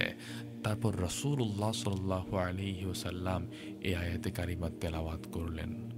অর্থ, মহান আল্লাহ তাআলা তাদেরকে নিজের অনুগ্রহে যা দান করেছেন তাতে যারা কৃপণতা করে এই কার্পণ্য তাদের জন্য মঙ্গলকর হবে বলে তারা যেন ধারণা না করে, বরং এটা তাদের পক্ষে একান্তই ক্ষতিকর প্রতিপন্ন হবে, যাতে তারা কার্পণ্য করে সে সমস্ত ধন সম্পদকে কিয়ামতের দিন তাদের গলায় বেড়িয়ে বানিয়ে পড়ানো হবে। আর আল্লাহ হচ্ছেন আসমান জমিনের পরম সত্ত্বাধিকারী, আর যা কিছু তোমরা করো আল্লাহ সে সম্পর্কে জানেন। সূরা আল ইমরান। রাসূলুল্লাহ সাল্লাল্লাহু আলাইহি ওয়াসাল্লাম বলেন, ওই সকল স্বর্ণরূপার অধিকারী যারা সম্পদের যাকাত আদায় করেনি, কিয়ামতের দিন তাদের সম্পদকে আগুনে নিক্ষেপ করা হবে। সেগুলো যখন আগুনে রূপান্তরিত হবে তখন ওই ব্যক্তিকে আগুনে নিক্ষেপ করা হবে, ফলে তার কপাল, তার পার্শ্ব, তার পিঠ দগ্ধ হবে। যখনই কিছুটা শিথিল হবে তখনই পুনরায় তা উত্তপ্ত করা হবে। সেদিনের দৈর্ঘ্য হবে 50,000 বছর। সে পর্যন্ত মানুষের বিচার কার্য শেষ হলে তাদেরকে নিজ নিজ গন্তব্য বলে দেয়া হবে, হয়তো জান্নাত নয়তো জাহান্নাম। মহান রব্বুল আলামিন আমাদেরকে বোঝার তৌফিক দিন, আমিন। আমাদের সম্পদ যারা যাই আছে সব আল্লাহ পাকের দান। এ নেয়ামতের বৈধ ব্যবহার না করলে এবং হকদারের তার হক আদায় না করলে কিয়ামতের দিন তা আযাবের কারণ হবে। আর যদি এই সম্পদ বৈধভাবে ব্যয় করা হয়, হকদারকে তার হক বুঝিয়ে দেয়া হয়, তাহলে পরকালে সে পুরস্কৃত হবে। অহংকারের লাঞ্ছনা অবর্ণনীয়। প্রিয় ভাই ও বোন আমার, অহংকার একটি জঘন্য ব্যাধি। অহংকারীদেরকে আল্লাহ তাআলা পছন্দ করেন না। আল্লাহ পাক পবিত্র কোরআনে বিভিন্ন জায়গায় অহংকারী ও দাম্ভিকের জঘন্যতা ও জঘন্য পরিণতি বর্ণনা করেছেন। আমি আমার নিদর্শন সমূহ হতে তাদেরকে মুখ ফিরিয়ে রাখি যারা পৃথিবীতে অন্যায়ভাবে অহংকার করে। সূরা আরাফ। كذلك يطبع الله على كل قلب متكبر جبار। এইভাবে আল্লাহ তাআলা প্রত্যেক দাম্ভিক অহংকারের হৃদয়কে মোহরযুক্ত করে দেন। সূরা মুমিন। রাসূলুল্লাহ সাল্লাল্লাহু আলাইহি ওয়াসাল্লাম বলেছেন, যার অন্তরে সরিষার দানা পরিমাণও অহংকার থাকবে সে জান্নাতে যেতে পারবে না। মহান রাব্বুল আলামিন হাদিসে কুদসিতে বলেছেন, অহংকার আমার চাদর, মহত্ব বড়ত্ব আমার ইজার অর্থাৎ পোশাক। অতএব যে এই দুটির যে কোনো একটি নিয়ে আমার সাথে টানাটানিতে লিপ্ত হবে তাকে আমি জাহান্নামে নিক্ষেপ করব। রাসূলুল্লাহ সাল্লাল্লাহু আলাইহি ওয়াসাল্লাম বলেন, মানুষ নিজেকে বড় ভাবতে থাকে, এভাবে সে আল্লাহর দরবারে দাম্ভিক ও অহংকারীদের অন্তর্ভুক্ত হয়ে যায়। তখন তার উপর ওই সকল আযাব ও গজব নাজিল হতে থাকে যা পূর্বেকার দাম্ভিকদের উপর নাজিল হয়েছিল। রাসূলুল্লাহ সাল্লাল্লাহু আলাইহি ওয়াসাল্লাম বলেছেন, কত জঘন্য সেই বান্দা যে দম্ভ অহংকার প্রদর্শন করে এবং সীমালঙ্ঘন করে। সবচেয়ে বড় দাম্ভিকের আল্লাহর কথা মনে থাকে না। কত জঘন্য সেই বান্দা যে দম্ভ দেখায়, বড়ত্ব ফুটায়, সেই মহান সত্তার কথা মনে রাখে না যিনি মহিয়ান, সর্বোচ্চ মর্যাদাবান। কত জঘন্য সেই বান্দা যে গাফেল ও উদাসীন হয়ে আছে, কবরের পচন গলনের কথা ভুলে বসে আছে।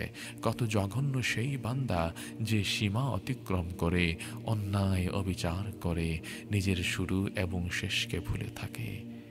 আরেক হাদিসে এসেছে, একদিন কেউ বলেছিল, ইয়া রাসূলুল্লাহ, অমুক ব্যক্তি সাংঘাতিক অহংকারকারী। তখন রাসূলুল্লাহ সাল্লাল্লাহু আলাইহি ওয়াসাল্লাম বললেন, তাকে কি মরতে হবে না?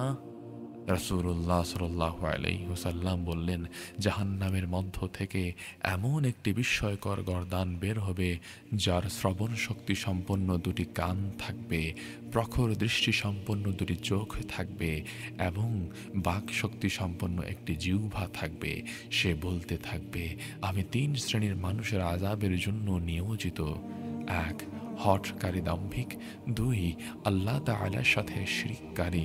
3, প্রাণীর মূর্তি নির্মাণকারী। আরেক হাদিসে বলা হয়েছে, রাসূলুল্লাহ সাল্লাল্লাহু আলাইহি ওয়াসাল্লাম অহংকারীদের অবস্থা সম্পর্কে বলেন, কিয়ামতের দিন অহংকারীদেরকে পুরুষের আকৃতিতে পিঁপড়ার মতো ছোট করে উঠানো হবে। সকলেই তাদের পায়ের নিচে পিষতে থাকবে। সর্বত্রই এভাবে তারা লাঞ্ছিত এবং অপমানিত হতে থাকবে। আল্লাহ তাআলা আমাদের সবাইকে অহংকার মুক্ত জীবন গড়ার তৌফিক দিন। আমিন। যাদের সাথে আল্লাহ তাআলা কথা বলবেন না, প্রিয় ভাই ও বোন আমার, হাসরের দিন প্রত্যেক অপরাধী লাঞ্ছনা আর অপমানে নিপতিত হবে। কতিপয় অপরাধী এমন থাকবে যাদের কৃতকর্মের দরুন আল্লাহ তাআলা তাদের সঙ্গে কথা বলবেন না। কিয়ামতের সর্বনিকৃষ্ট শাস্তিগুলোর মধ্যে এটা হবে একটি। অতি লাঞ্ছিত হওয়ায় তাদের কোনো মূল্য থাকবে না। দুনিয়াবি আলেম বা পণ্ডিত যারা দুনিয়ার তুচ্ছ লাভ কিংবা অন্যের সন্তুষ্টির আশায় আল্লাহ তাআলার বিধানকে গোপন করত, জেনে শুনে সত্যকে লুকিয়ে রাখত, টাকনুর নিচে বস্ত্র পরিধানকারী কিয়ামতের দিন আল্লাহ তাআলার সুদৃষ্টি থেকে বঞ্চিত থাকবে। রাসূলুল্লাহ সাল্লাল্লাহু আলাইহি ওয়াসাল্লাম বললেন, লুঙ্গি, পাঞ্জামা, প্যান্ট এবং যে অংশটুকু টাকনুর নিচে থাকবে ততটুকু অঙ্গ জাহান্নামে থাকবে। মুসনাদে আহমদ। মিথ্যা শপথ করে সম্পদ বিক্রেতা, কথায় কথায় শপথ করা নিন্দনীয়। আল্লাহ তাআলা পবিত্র কোরআন সূরা মাইদায় বলেছেন, তোমরা তোমাদের শপথগুলো রক্ষা করো, আর যদি শপথকারী মিথ্যুক হয় তবে অপরাধের মাত্রাও বেড়ে যায়। মিথ্যা শপথ করে মাল বিক্রেতা হলো মহামিথ্যুক, প্রতিশ্রুতি ভঙ্গকারী। ইসলামে প্রতিশ্রুতি এবং চুক্তির গুরুত্ব অপরিসীম। প্রতিশ্রুতি বা ওয়াদা করে তা ভঙ্গ করে তা নিয়ে অবহেলা করার পরিণতি ভয়াবহ। বৃদ্ধ ব্যভিচার, মিথ্যাবাদী শাসক, অহংকারী দরিদ্র, পিতামাতার অবাধ্য সন্তান, পুরুষের সাদৃশ্য ধারণকারী নারী সম্প্রদায়, তায়ুস, পশ্চাৎপথে স্ত্রী সঙ্গমকারী, এসব অপরাধীদের সাথে কিয়ামতের দিন আল্লাহ তাআলা কথা বলবেন না। আমুলনামা, প্রিয় ভাই ও বোন আমার, হাসরের দিন প্রত্যেক ব্যক্তির জন্য লিখিত আমলনামা থাকবে। তবে কি সেই আমলনামা, কি থাকবে তাতে? তাতে জীবনের সব ভালো মন্দ লিপিবদ্ধ থাকবে। যা করেছে জীবনে, প্রকাশ্যে, গোপনে, একাকী, নির্জনে, সেখানে তার ছোট বড় সকল কৃতকর্মের বিবরণ থাকবে। তা প্রত্যেককে সেদিন দেখতে দেয়া হবে। তারা দেখবে জীবনের সব কিছু এখানে লিপিবদ্ধ আছে, কিছুই বাদ যায়নি। কোরআনে পাকে বলা হয়েছে, আপনি প্রত্যেক উম্মতকে দেখবেন নতজানু অবস্থায়। প্রত্যেক উম্মতকে তাদের আমলনামা দেখতে বলা হবে। তোমরা যা করতে অদ্য তোমাদেরকে তার প্রতিফল দেওয়া হবে। আমার কাছে রক্ষিত এই আমলনামা তোমাদের সম্পর্কে সত্য বলবে। তোমরা যা করতে আমি তা লিপিবদ্ধ করতাম। সূরা জাসিয়া। আমলনামা বিতরণ করা হবে। মুমিনদের সহজ হিসাব নেওয়ার পর তাদের আমলনামা সামনের দিক দিয়ে ডান হাতে দেয়া হবে। আমলনামা পাওয়ার পর সে খুশি হয়ে পরিবারের কাছে ফিরে আসবে। পক্ষান্তরে অপরাধীদের আমলনামা পেছনের দিক থেকে বাম হাতে দেয়া হবে। প্রত্যেকেই নিজ নিজ আমলনামা পাঠ করে নিজেদের পরিণতি বুঝতে পারবে। ডান হাতে যাদের আমলনামা দেয়া হবে তারা অত্যন্ত খুশি ও সন্তুষ্ট চিত্তে তাদের পরিবারের কাছে ফিরে আসবে। সব ভয় দূর হয়ে যাবে, আনন্দের হৃদয় ভরে উঠবে। মানুষের সামনে বুক ফুলিয়ে বলতে থাকবে, আমি জানতাম যে আমাকে হিসাব দিতে হবে। আর যার আমলনামার পেছনের দিক হতে বাম হাতে দেয়া হবে সে ক্ষতিগ্রস্ত, পাপিষ্ঠ। যারা জীবনকে হেলায় ফেলায় নষ্ট করেছে, পরকাল ধ্বংস করেছে, তাদের চেহারা হবে সেদিন কালো। সে বলবে, হায়, যদি আমাকে আমার আমলনামা না দেয়া হতো, আমি যদি না জানতাম আমার হিসাব, হায়, আমার মৃত্যুই যদি শেষ হতো, আমার ধন সম্পদ আমার কোনো কাজেই আসলো না। মানুষ যখন তার আমলনামা গ্রহণ করবে তখন থেকেই তাদের উপস্থিতি ও হিসাব কার্য শুরু হয়ে যাবে। সবাই আল্লাহ তাআলার সামনে উপস্থিত হবে। এ পর্যায়ে কোনো হিসাব নিকাশ থাকবে না। সকলেই শুধু আল্লাহ তাআলার সামনে দণ্ডায়মান থাকবে। কিছু জিন, ইনসান, পশু পাখি, সকল সৃষ্টি আল্লাহর সামনে থাকবে। কোনো কিছু গোপন থাকবে না। এ উপস্থিতিতে আমলনামা পরীক্ষা নিরীক্ষা চলবে। বান্দাকে জিজ্ঞেস করা হবে, আমার প্রেরিত পুরুষদের তোমরা কি উত্তর দিয়েছিলে? দুনিয়াতে তোমরা কোনো কাজে লিপ্ত ছিলে? সে সময়টি অত্যন্ত কঠিন ও ভয়াবহ হবে। ভয়ের পা পিছলে যাওয়ার উপক্রম হবে। শিশু বৃদ্ধের রূপ নেবে। জিহ্বা কথা বলতে শুরু করবে। বিচার দিবসে বান্দাদের হিসাব গ্রহণ আল্লাহ তাআলার নেই বিচারের বহিঃপ্রকাশ। সুতরাং যে সৎ কর্ম করেছে, আল্লাহর নৈকট্য অর্জন করেছে, পাপিষ্ঠ সীমালঙ্ঘনকারীরা কখনো তাদের সমকক্ষ হতে পারবে না। আমল অনুযায়ী মানুষের হিসাব বিভিন্ন রকম। কেউ কেউ বিনা হিসাবে জান্নাতে প্রবেশ করবে, কারো কারো হিসাব সহজ হবে, আবার কারো কারো হিসাব হবে অত্যন্ত কঠিন। যারা বিনা হিসাবে জান্নাতে চলে যাবে, যারা বিনা হিসাবে জান্নাতে চলে যাবে এরা হবে উম্মতের শ্রেষ্ঠ অংশ, যারা ঈমান, তাকওয়া, সবর ও জিহাদে অগ্রগামী ছিল। ৭০,০০০ লোক বিনা হিসাবে জান্নাতে প্রবেশ করবে। তাদের কোনো হিসাব গ্রহণ করা হবে না। অন্যদের মতো তাদের আমলনামা নিরীক্ষণ করা হবে না। আল্লাহ তাআলা আমাদেরকে সেই দলে অন্তর্ভুক্ত করুন। রাসূলুল্লাহ সাল্লাল্লাহু আলাইহি ওয়াসাল্লাম বলেন, নিশ্চয় আল্লাহ তাআলা মুমিনের নিকটবর্তী হয়ে তাকে রহমতের ডানা দিয়ে ঢেকে বলবেন, তোমার কি অমুক অমুক গুনাহের কথা মনে আছে? বান্দা বলবে, হ্যাঁ আমার মনে আছে। হে আল্লাহ, শেষ পর্যন্ত যখন সে তার সকল গুনাহের স্বীকারোক্তি দেবে, সে মনে মনে ভাবতে থাকবে যে সে ধ্বংস হয়ে গেছে।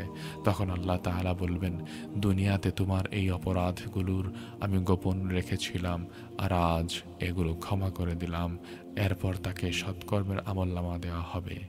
এজন্য বেশি করে দোয়া করো, হে আল্লাহ আমার হিসাব সহজ করে দিন। হযরত আয়েশা রাদিয়াল্লাহু তাআলা আনহা বলেন, আমি নবী করিম সাল্লাল্লাহু আলাইহি ওয়াসাল্লামকে কোনো কোনো নামাজে এই দোয়া পড়তে শুনেছি, হে আল্লাহ আমার হিসাব সহজ করে দিন। নামাজ থেকে ফারেগ হওয়ার পর আমি জিজ্ঞেস করলাম, হে আল্লাহর রাসূল, সহজ হিসাব কি? উত্তর রাসূলুল্লাহ সাল্লাল্লাহু আলাইহি ওয়াসাল্লাম বললেন, আমলনামার দিকে তাকিয়েই ছেড়ে দেওয়া, ক্ষমা করে দেয়া। মুসনাদে আহমদ। বন্ধুরা, আজকের পর্বটি এই পর্যন্তই। ভালো থাকুন, সুস্থ থাকুন। মাআসসালাম।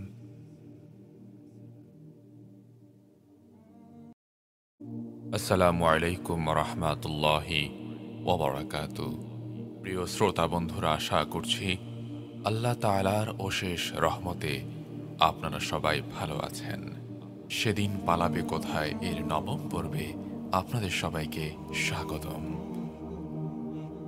গত পর্বে বলা হয়েছে, হযরত আয়েশা রাদিয়াল্লাহু তাআলা আনহা বলেন, আমি নবী করিম সাল্লাল্লাহু আলাইহি ওয়াসাল্লামকে কোনো কোনো নামাজে এই দোয়া পড়তে শুনেছি, হে আল্লাহ আমার হিসাব সহজ করে দিন।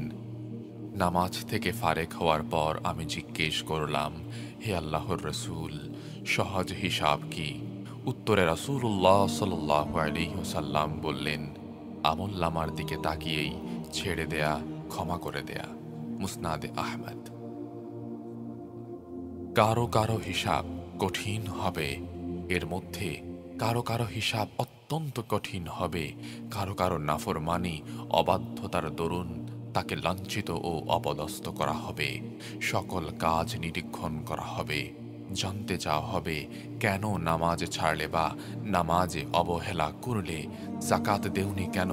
পিতামাতার অবাধ্য হয়েছিলে কেন? বান্দার হক নষ্ট করেছিলে কেন? এই ধরনের হিসাব গ্রহণকৃত ব্যক্তিদের শাস্তির মুখোমুখি করা হবে।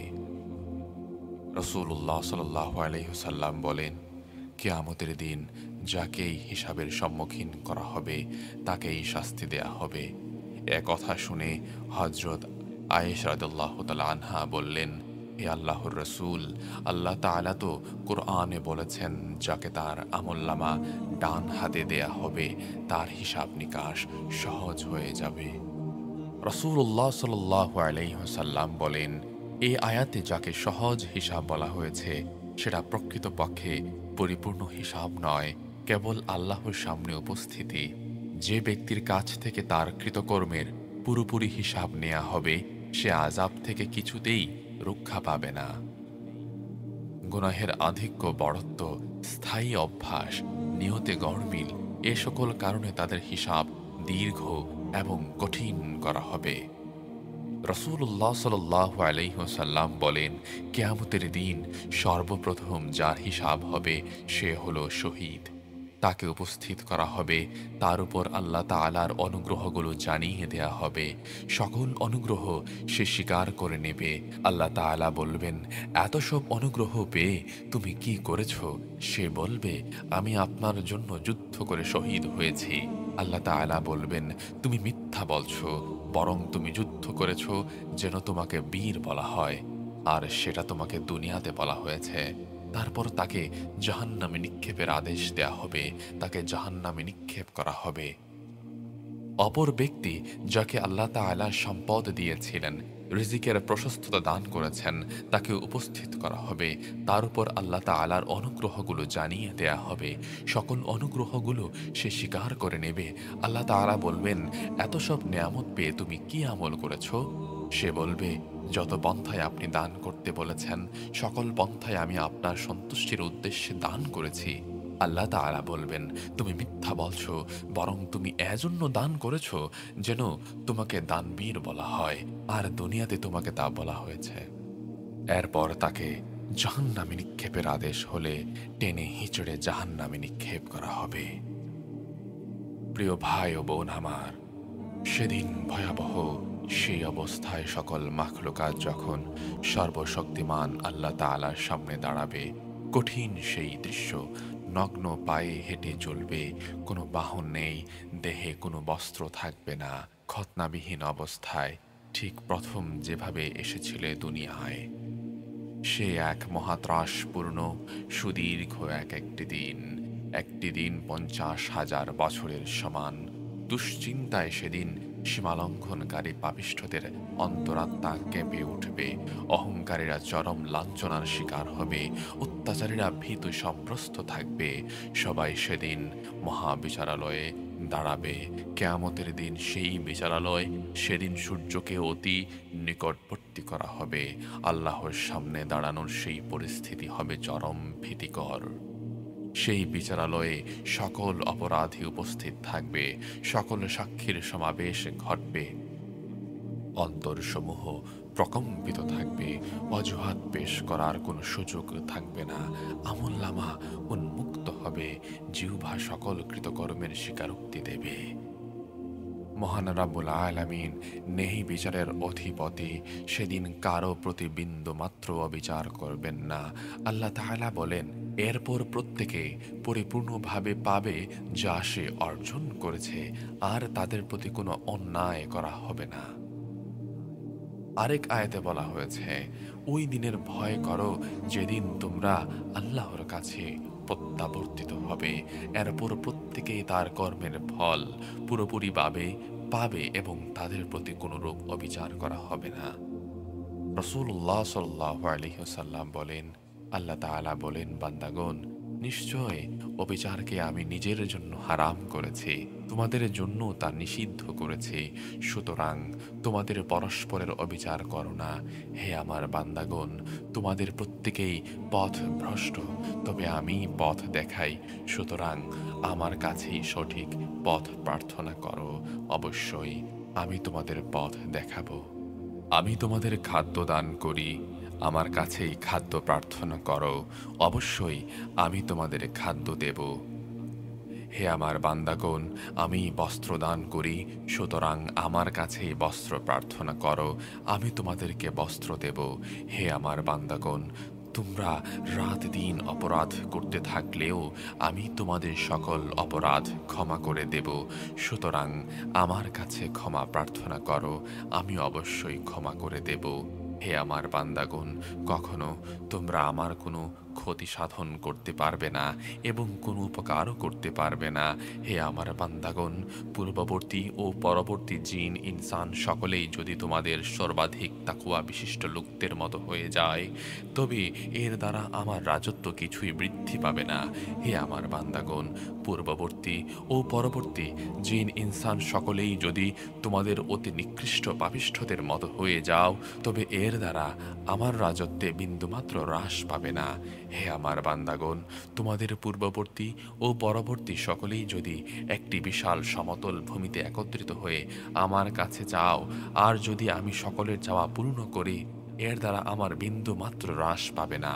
হে আমার বান্দাগণ, তোমরা যা আমল করো আমি তা সংরক্ষণ করে রেখে দেব, এরপর তা তোমাদেরকে প্রতিদান স্বরূপ পূর্ণরূপে বুঝিয়ে দেব। প্রতিদানে যে উত্তম কিছু পায় সে যেন আল্লাহ তাআলার প্রশংসা জ্ঞাপন করে, ভিন্ন কিছু পেলে কেবলই নিজেকেই যেন তিরস্কার করে। হাদিসটি মুসনাদে আহমদে এসেছে। হ্যাঁ, এটি হলো শেষ বিচারের দিন, যেখানেই প্রত্যেকেই নিজ নিজ কৃতকর্মের ফল ভোগ করবে। যে ব্যক্তি কোনো গুনাহ করেছে তা তারই দায়িত্বে থাকে, কেউ অপরের বোঝা বহন করবে না। সূরা আনআম। কোনো মানুষ যদি অন্যের পথ ভ্রষ্টতার কারণ হয়, ইচ্ছা করে অন্যকে পাপের পথ বাতলে দেয়, তবে সে অপরাধ করে যতটুকু গুনাহ অর্জন করেছে তার সমপরিমাণ যে গুনাহের পথ দেখিয়েছে তার উপরও আসবে। রাসূলুল্লাহ সাল্লাল্লাহু আলাইহি ওয়াসাল্লাম বলেন, যে ব্যক্তি কাউকে সৎ পথের দিকে আহ্বান করল তার আহ্বান সাড়াদানকারী সকলের সৎকর্মের সওয়াব সমপরিমাণ তাকেও প্রদান করা হবে। কারও প্রতিদানে বিন্দু পরিমাণও কমতি হবে না। পক্ষান্তরে যে ব্যক্তি গুনাহের কাজে আহ্বান করল আর আহ্বানে সাড়াদানকারী সকলের গুনাহের সমপরিমাণ তার উপর চাপিয়ে দেয়া হবে, কারো গুনাহ হ্রাস ব্যতীতই। মুসনাদে আহমদ।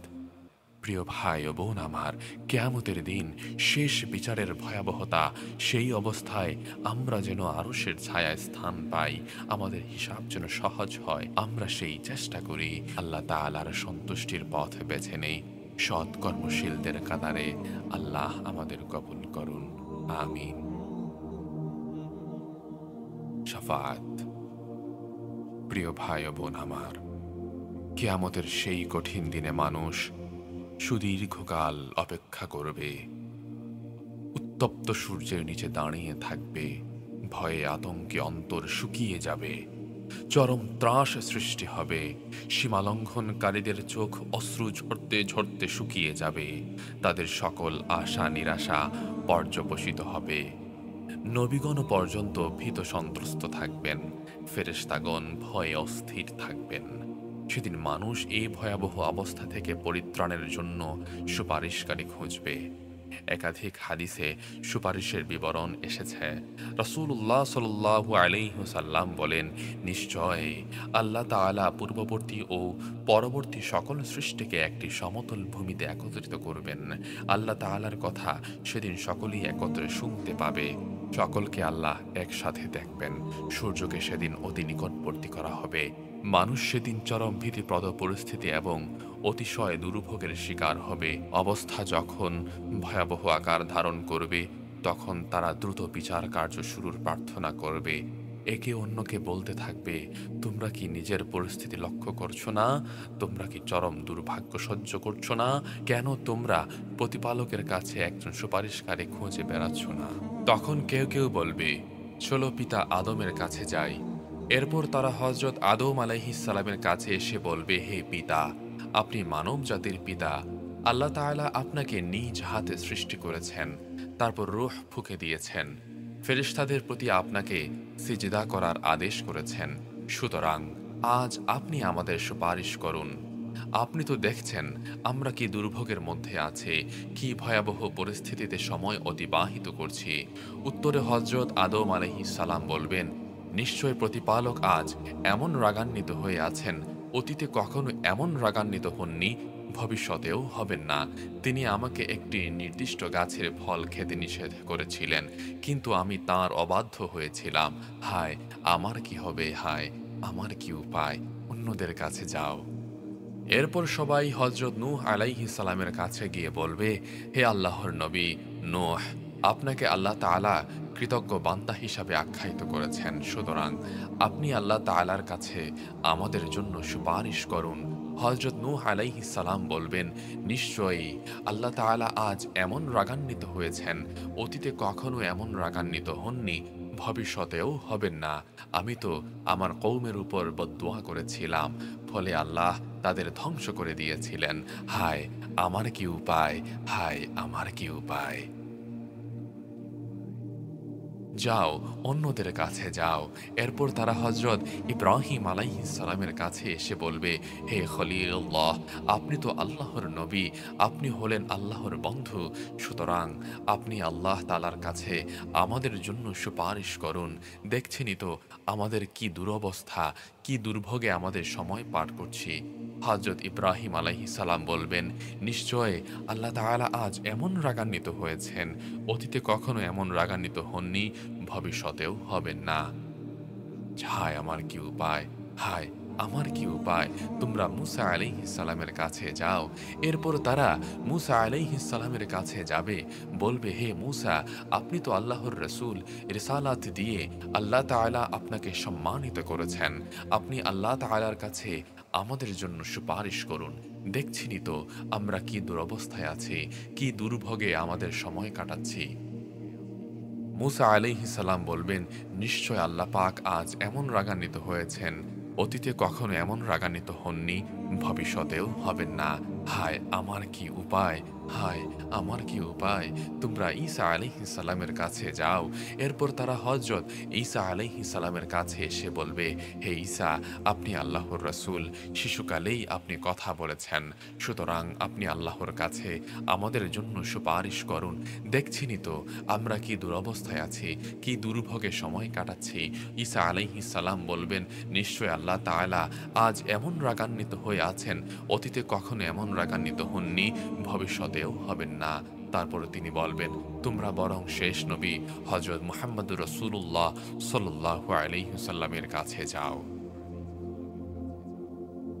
রাসূলুল্লাহ সাল্লাল্লাহু আলাইহি ওয়াসাল্লাম বলেন, এরপর তারা আমার কাছে আসবে। তারা বলবে, হে শেষ নবী মুহাম্মদ সাল্লাল্লাহু আলাইহি ওয়াসাল্লাম, আপনি হলেন শেষ নবী ও রাসূল। আপনি আল্লাহর প্রিয় হাবিব। আল্লাহ তাআলার কাছে আমাদের জন্য সুপারিশ করুন। দেখছেনই তো আমরা দুরবস্থায় আছি, কি দুর্ভোগে সময় পার করছি। এরপর আমি গিয়ে আরশের নিচে দণ্ডায়মান হব, আল্লাহ রাব্বুল আলামিনের দরবারে সিজদায় লুটিয়ে পড়ব।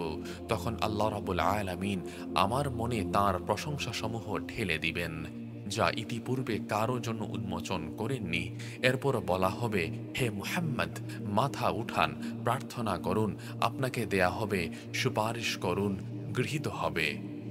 আমি বলবো, হে মহান প্রতিপালক, আমার উম্মত, আমার উম্মত, ইয়া উম্মতি, ইয়া উম্মতি, হে প্রতিপালক, ইয়া উম্মতি, ইয়া উম্মতি, হে প্রতিপালক, ইয়া উম্মতি, ইয়া উম্মতি। এরপর বলা হবে, আপনার উম্মত থেকে যাদের হিসাব নেই তাদেরকে ডান দিকের দরজা দিয়ে জান্নাতে প্রবেশ করান, অন্য দরজা দিয়েও করতে পারবে। এরপর আল্লাহ তাআলা বিচার কার্য শুরু করবেন। হাদিসটি তিরমিজি শরীফে এসেছে। জান্নাতবাসীদেরকে জান্নাতে প্রবেশের অনুমতি দেওয়ার পর তারা জান্নাতের ভেতর প্রবেশ করার অনুমতি প্রদানে সুপারিশ করতে একজন সুপারিশকারী খুঁজবে। রাসূলুল্লাহ সাল্লাল্লাহু আলাইহি ওয়াসাল্লাম বলেন, আল্লাহ সকল মানুষকে একত্রিত করবেন। এরপর মুমিনদের জন্য জান্নাতে নিকটবর্তী করা হবে। তারা হযরত আদম আলাইহিস সালামের কাছে এসে বলবে, হে আমাদের পিতা, আমাদের জন্য জান্নাতে প্রবেশের অনুমতি প্রার্থনা করুন। হযরত আদম আলাইহিস সালাম বলবেন, তোমাদেরকে তো এই পিতার ভুলেই জান্নাত থেকে বের করা হয়েছিল। এ সুপারিশের যোগ্য আমি নই। তোমরা আমার সন্তান ইব্রাহিমের কাছে যাও। তারা হযরত ইব্রাহিম আলাইহিস সালামের কাছে গিয়ে বলবে, হে ইব্রাহিম, আপনি আমাদের জন্য জান্নাতে প্রবেশের অনুমতি প্রার্থনা করুন। হযরত ইব্রাহিম আলাইহিস সালাম বলবেন, এ সুপারিশের যোগ্য আমি নই, তোমরা বরং মুসা আলাইহিস সালামের কাছে যাও, তিনি আল্লাহর সাথে কথা বলেছিলেন। তারপর মুমিনগণ মুসা আলাইহিস সালামের কাছে যাবে। মুসা আলাইহিস সালাম বলবেন, আমি সুপারিশের যোগ্য নই, তোমরা ঈসা আলাইহিস সালামের কাছে যাও, তিনি রূহুল্লাহ। তারপর হযরত ঈসা আলাইহিস সালামের কাছে যাবে। হযরত ঈসা আলাইহিস সালাম বলবেন, এ সুপারিশের যোগ্য আমি নই, তোমরা মুহাম্মদুর রাসূলুল্লাহ সাল্লাল্লাহু আলাইহি ওয়াসাল্লামের কাছে জান্নাতে প্রবেশের অনুমতি সুপারিশ প্রার্থনা করবে। মুহাম্মদ সাল্লাল্লাহু আলাইহি ওয়াসাল্লাম তাদের জন্য জান্নাতে প্রবেশের অনুমতি প্রার্থনা করবেন। আল্লাহ তাআলা অনুমতি দেবেন। মুসলিম শরীফ। রাসূলুল্লাহ সাল্লাল্লাহু আলাইহি ওয়াসাল্লাম জান্নাতে প্রবেশের অনুমতি প্রার্থনার জন্য সুপারিশ করবেন, সেটিও মাকামে মাহমুদ থেকে। এ সুপারিশ নবী মুহাম্মদ সাল্লাল্লাহু আলাইহি ওয়াসাল্লামের জন্য নির্দিষ্ট। রাসূলুল্লাহ সাল্লাল্লাহু আলাইহি ওয়াসাল্লাম বলেন, কিয়ামতের দিন আমিই হব মানুষের নেতা। কেন জানো? পূর্ববর্তী ও পরবর্তী সকল মানুষকে আল্লাহ তাআলা একটি প্রশস্ত সমতল ভূমিতে একত্রিত করবেন। সেদিন সকলেই আল্লাহ তাআলার কথা শুনতে পারবে। আল্লাহ তাআলা সকলকে একসাথে দেখতে পারবেন। সূর্যকে অতি নিকটবর্তী করা হবে। সেদিন মানুষ অত্যাধিক দুশ্চিন্তা এবং অতিশয় দুর্ভোগে থাকবে। শাফাআতের ব্যাপারে রাসূলুল্লাহ সাল্লাল্লাহু আলাইহি ওয়াসাল্লাম খুশি হয়ে যেতেন। প্রত্যেক নবীকে আল্লাহ তাআলা একটি মকবুল দোয়া করার সুযোগ দিয়েছিলেন। সকল নবীগণ দুনিয়াতেই সে দোয়া করে ফেলেছিলেন। তবে মুহাম্মদুর রাসূলুল্লাহ সাল্লাল্লাহু আলাইহি ওয়াসাল্লাম শত কষ্ট ও দুর্ভোগে পড়েও সে দোয়া করেননি। পরকালে উম্মতের জন্য শাফাআতের দোয়া সঞ্চিত রেখেছেন। রাসূলুল্লাহ সাল্লাল্লাহু আলাইহি ওয়াসাল্লাম বলেন, প্রত্যেক নবীকেই আল্লাহ তাআলা একটি মকবুল দোয়ার সুযোগ দিয়েছেন। সকল নবী সেই দোয়া দুনিয়াতে করে ফেলেছেন, আর আমি সেই দোয়া পরকালে শাফাআতের জন্য রেখে দিয়েছি। আল্লাহর সাথে শরিক না করে যে মৃত্যুবরণ করবে, আল্লাহ চাহেন তো সেই বান্দা সেই সুপারিশের মাধ্যমে নাজাত পাবে। মুসলিম শরীফ। যাদের জন্য শাফাআত কাজে আসবে না, কিয়ামতের দিন সকল সৃষ্টি শাফাআত কামনা করবে, কারো আশা পূরণ হবে, কেউ খালি হাতে ফিরবে। সেদিন সবচেয়ে বেশি ক্ষতিগ্রস্তদের অন্তর্ভুক্ত হবে ওই সব লোক যারা দুনিয়াতে শিরক করত, মূর্তি পূজা করত, কবর পূজা করত, মূর্তির কাছে কিছু প্রার্থনা করত, বিপদ দূর করার জন্য মৃত আত্মার কাছে প্রার্থনা করত, কবরে সিজদা করত, পীরকে সিজদা করত, মান্নত করত, তাদের কবরের পাশে পশু জবাই করত, মূর্তি পূজার মতো করে কবরের পাশে হাত জোড় করে দাঁড়িয়ে প্রার্থনা করত, কবরে বাতি জ্বালাত। কিয়ামতের দিন সেসব উপাস্যরা তাদের উপাসনার কথা অস্বীকার করবে। তারা তাদের কোনো উপকারই করতে পারবে না, আযাব থেকে বাঁচতে পারবে না। দুনিয়াতে কাফের মুশরিকরা তাদের উপাস্যদের কাছে শাফাআতের যে ধারণা পোষণ করে থাকে, কবর পূজারীরা তাদের কথিত বাবাদের কাছে যে সুপারিশ আশা করে, তাদের নামে পশু জবাই করে, ইবাদত মনে করে কবর স্পর্শ করে, কবরকে সিজদা স্থান বানায়, এসব ক্ষেত্রে তারা পরকালে তাদের কাছ থেকে শাফাআত কামনা করে। তারা বলে, পীর বাবা আমাকে পরকালে বাঁচাবে। মুনকার নাকির প্রশ্ন করলে বলবো, আমি অমুক পীরের লোক, অমুক পীরে আমাকে জান্নাতে নিয়ে যাবে। এসব ব্যক্তিকে আল্লাহ তাআলা মিথ্যাবাদী আখ্যা দিয়েছেন। কুরআনে কারিমে আল্লাহ তাআলা বলেন, আর কোন কোন লোক এমনও রয়েছে অন্যান্যকে আল্লাহর সমকক্ষ মনে করে এবং তাদের প্রতি তেমনি ভালোবাসা পোষণ করে যেমন আল্লাহর প্রতি ভালোবাসা হয়ে থাকে। কিন্তু যারা আল্লাহর প্রতি ঈমান এনেছে তাদের ভালোবাসা ওদের তুলনায় বহু গুণ বেশি। আর কতই না উত্তম হতো যদি এ জালেমরা পার্থিব কোনো আযাব প্রত্যক্ষ করে উপলব্ধি করে নিত যে যাবতীয় ক্ষমতা শুধুমাত্র আল্লাহর জন্য এবং আল্লাহর আযাবই সবচেয়ে কঠিনতর। সূরা বাকারা। সুতরাং সাবধান, কবর পূজা যারা করে, মাজারে যারা অর্থ ব্যয় করে উসিলা গ্রহণ করে, দোয়া তওয়াফ অথবা সিজদা করে কবরস্থ ব্যক্তির নৈকট্য হাসিল করতে চায়, সে চরম পথ ভ্রষ্টতায় নিমজ্জিত। পরকালে কখনোই সে শাফাআত প্রাপ্ত হবে না। রাসূলুল্লাহ সাল্লাল্লাহু আলাইহি ওয়াসাল্লামের নিকট এক ব্যক্তি এসে বলল, হে আল্লাহর রাসূল, আপনি আল্লাহ তাআলার কাছে এমন সুলাইমান আলাইহিস সালামের মতো রাজত্ব চান না। রাসূলুল্লাহ সাল্লাল্লাহু আলাইহি ওয়াসাল্লাম হেসে বললেন, হতে পারে আল্লাহ তাআলার কাছে তোমাদের সাথীর জন্য হযরত সুলাইমান আলাইহিস সালামের রাজত্বের চেয়ে উৎকৃষ্ট কিছু রয়েছে। প্রত্যেক নবীর জন্যই আল্লাহ তাআলার একটি মকবুল দোয়ার সুযোগ দিয়েছেন।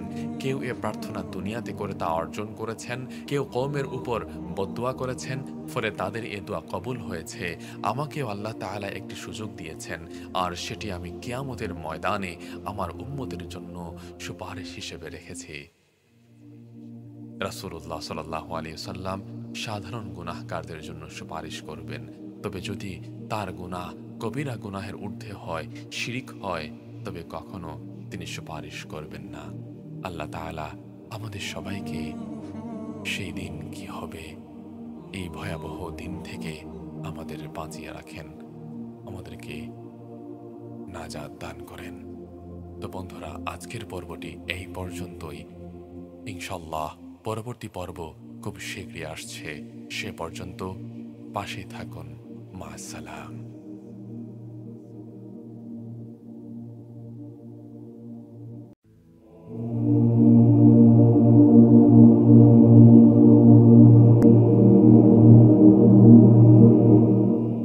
আসসালামু আলাইকুম ওয়া রাহমাতুল্লাহি ওয়া বারাকাতুহু। প্রিয় শ্রোতা বন্ধুরা, আশা করছি আল্লাহ তাআলার অশেষ রহমতে আপনারা সবাই ভালো আছেন।